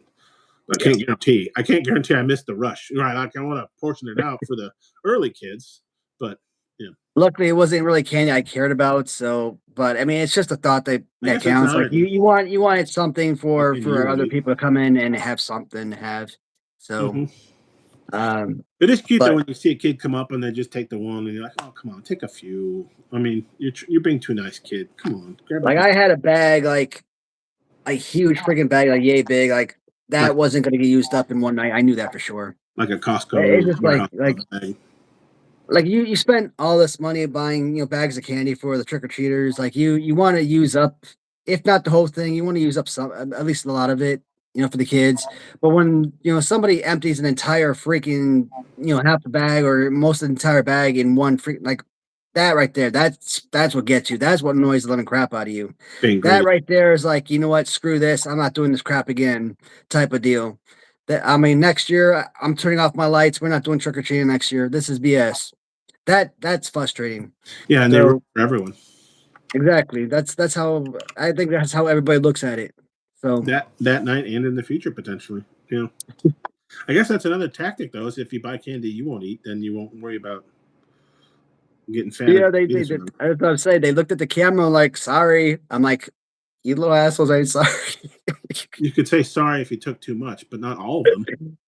uh And it's not like the bag, the bowl was close to being empty, right? It was pretty full. no, and it was like 3/4, 80% Yeah. full still. I mean, it was like the bowl was like that big. It was like jam packed almost. So And it wasn't like whatever. Reese's peanut butter cups or Snickers bars or something, was it? No, I mean that right there. That's what's Like so I would have gone out chasing after little suckers if that was the case. Hey, give me back my goddamn chocolate. That's interesting. I'm a growing boy over here. No offense, but like on the pantheon, the hierarchy, we should go favorite candies. But I mean, suckers aren't bad, and some of the stuff you're talking about. But I mean, chocolate's almost always a number one. Even crappier chocolates that you don't normally get, like Mr. Goodbar. Maybe you're like, oh, okay. Whenever you get like if somebody buys like the Hershey Minis, I'm like, well, that's not my favorite, but it's still chocolate. Right. For a peanut butter cup or Snickers or Twix or something. But I'll make do with Crackle or whatever it is that Hershey's gives. But like suckers and stuff, they only go so far. I'll have one and I'm like, yeah, I'm probably good for a couple months. But I could, eat the hell out of a bunch of peanut butter cups or whatever. I could see Well, dumping a whole peanut butter cup into my bag because those. Well, they got those little blueberry, I don't know, like blue gum flavored suckers that are in that part of that stash that are really good. So, like those little suckers, I'll eat the hell out of those darn things. Oh, even What so, do you they call do. them? What's good about those is they slow you down. You can only eat those so fast too, can't you? You do have to Yeah. suck for a while. Like a peanut butter cup, right? It's gone. It doesn't take long to eat the little fun size ones. Yeah. Now, All right, guys. Way to go. This is where I say goodnight say goodbye for the night, guys. Time to say And goodbye. I will see everybody on Wednesday. So tomorrow morning, 9 a.m., I am going to post that review of Legion of Doom figures. Not anything special. I don't think it's my best work, but hey, it's a review video. It's new content for the channel. Hopefully you guys will enjoy it. And Wednesday, 7 p.m., we'll be back for the live streaming. And I think it used to be Three Musketeers, but now it's Milky Way. yeah, I mean they're both my top three. I slept Three, on Milky Way for too long. Milky Way is my favorite. Okay. So Three Musketeers, top three, alongside Nestle Crunch and Milky Way is my number one. Nestle Crunch. So.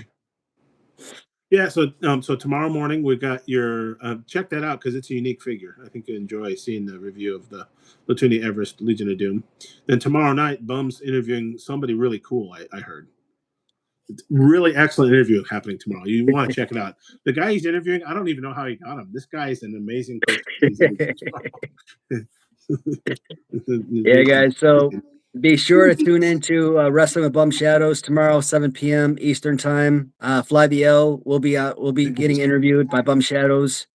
And if you haven't seen the interview that Bum Shadows did with me, the man is an awesome interviewer. So I'm going to be on his channel again on Friday night for another interview. So that was pretty freaking awesome. And of course, Thursday, Bum Shadows is going to have his sister Destiny on his channel as well for an interview, and that's going to be pretty freaking awesome. I'm looking forward to seeing all three interviews. Well, of course, I'm interested in seeing my interview because, hey, it's me. I got to be interested in myself, right? Not kidding, but I am interested in yeah. seeing all the shows. So you two got us covered all week. Every day you got something to look forward to. A live stream of some kind. Well, the interviews are live streams too, right? Tomorrow's Yeah.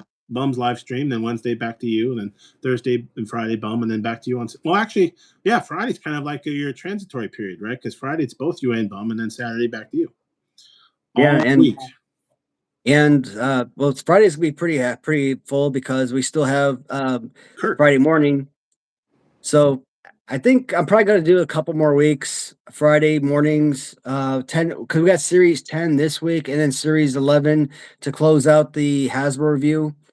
Kirk and I have been talking about doing the wrestling ring, the miniature Royal Rumble characters, and pretty much anything else that Hasbro released, maybe the talking figures as well Okay, cool. for a follow up week. But Yeah, keep it going. maybe we'll stop at that, which means 3 weeks remaining, series 10, 11, and then that final week with all the other Hasbros. But Or maybe that not. might be it because I might need to take a break. Like Oh. I said, for a year straight of live streaming, a lot of these weeks, 3-4 times a week, as opposed to just the one per week I've been doing. I'm pretty much beat. I'm swamped, but Yeah, I will let you know if I need to cut down the streams at any point. So I'll keep you guys updated as much as possible. Kirk collect LJNs? He has some loose figures. I don't think he has any carded yet. I know he tries to buy some of my carded figures from time to time, There you but I'm like, nah, man, I can't sell any of my primary collection. No. Just to keep it going. But yeah, I take a break and then maybe bring something back up with Kurt. I don't know. He's a collector of stuff. Kirk would have something besides retros that you'd want to talk about. Got a couple feuds in there. Calvin's asking Reese's Pieces or M&Ms, and Snickers are good too. I mean, I prefer M&M. Oh, a lot of people. Just before I go, just kind of like I just learned something the other day. I think I actually prefer peanut M&Ms over regular M&Ms. And for the first time in my life, I feel that way because I've always preferred regular M&Ms. But I was just eating a handful of regular M&Ms the other day. I'm like, delicious still, but I think I might actually like the regular the peanut M&Ms better. And I'm like, too. And I've never felt that way before, but it's the first time in my life I actually feel that way. Oh, that's great. The nice mix of peanut and the chocolate of the M&Ms. Yeah, I think maybe it was because at work, that was one of our go-to candies that someone would always bring in. We feasted on peanut M&Ms forever. Somebody I think said they like the peanut butter M&Ms better than Reese's Pieces, and I almost hit them. No, I can't go. No, that's the thing. I don't like Reese's Pieces. To me, I think they are a fake wannabe M&M. I love Reese's Cups. Oh yeah, but I can't stand Reese's Pieces. They're not as popular, no. So I don't hate them. Like I'll eat them, but like they're not as good to me. They're not enjoyable like Reese's Cups. So I would probably put peanut M&Ms and then Reese's Pieces, then regular M&Ms. I like Reese's Pieces better than regular M&Ms. I think just regular M&Ms are kind of boring now and plain, but peanut M&Ms are still great. Prefer Molina. All right, guys. M&M. Now I definitely got to go because I keep saying bye and I keep holding off. So if I don't say bye now, then I'm going to keep going and kind of screw the stream up. So it's only 2 more hours. Got it. Yeah. All right, guys. Everybody, thank you so much for tuning in, for the comments. Almost over 2.25 hours today. You guys are awesome. Thanks for making this so much fun as always. Flydale, awesome stream, bud. Thank you so much for joining me as always. Guys, see you all on Wednesday. Again, Bum Shadows live stream Tuesday, 7 p.m. Be sure to tune in to his live stream. Look forward to seeing Flydale on his channel over there. And talk to you guys. Technically, I'll see you guys tomorrow because I'll talk to you guys on Bum Shadows live stream. All right, guys. Take care, everyone.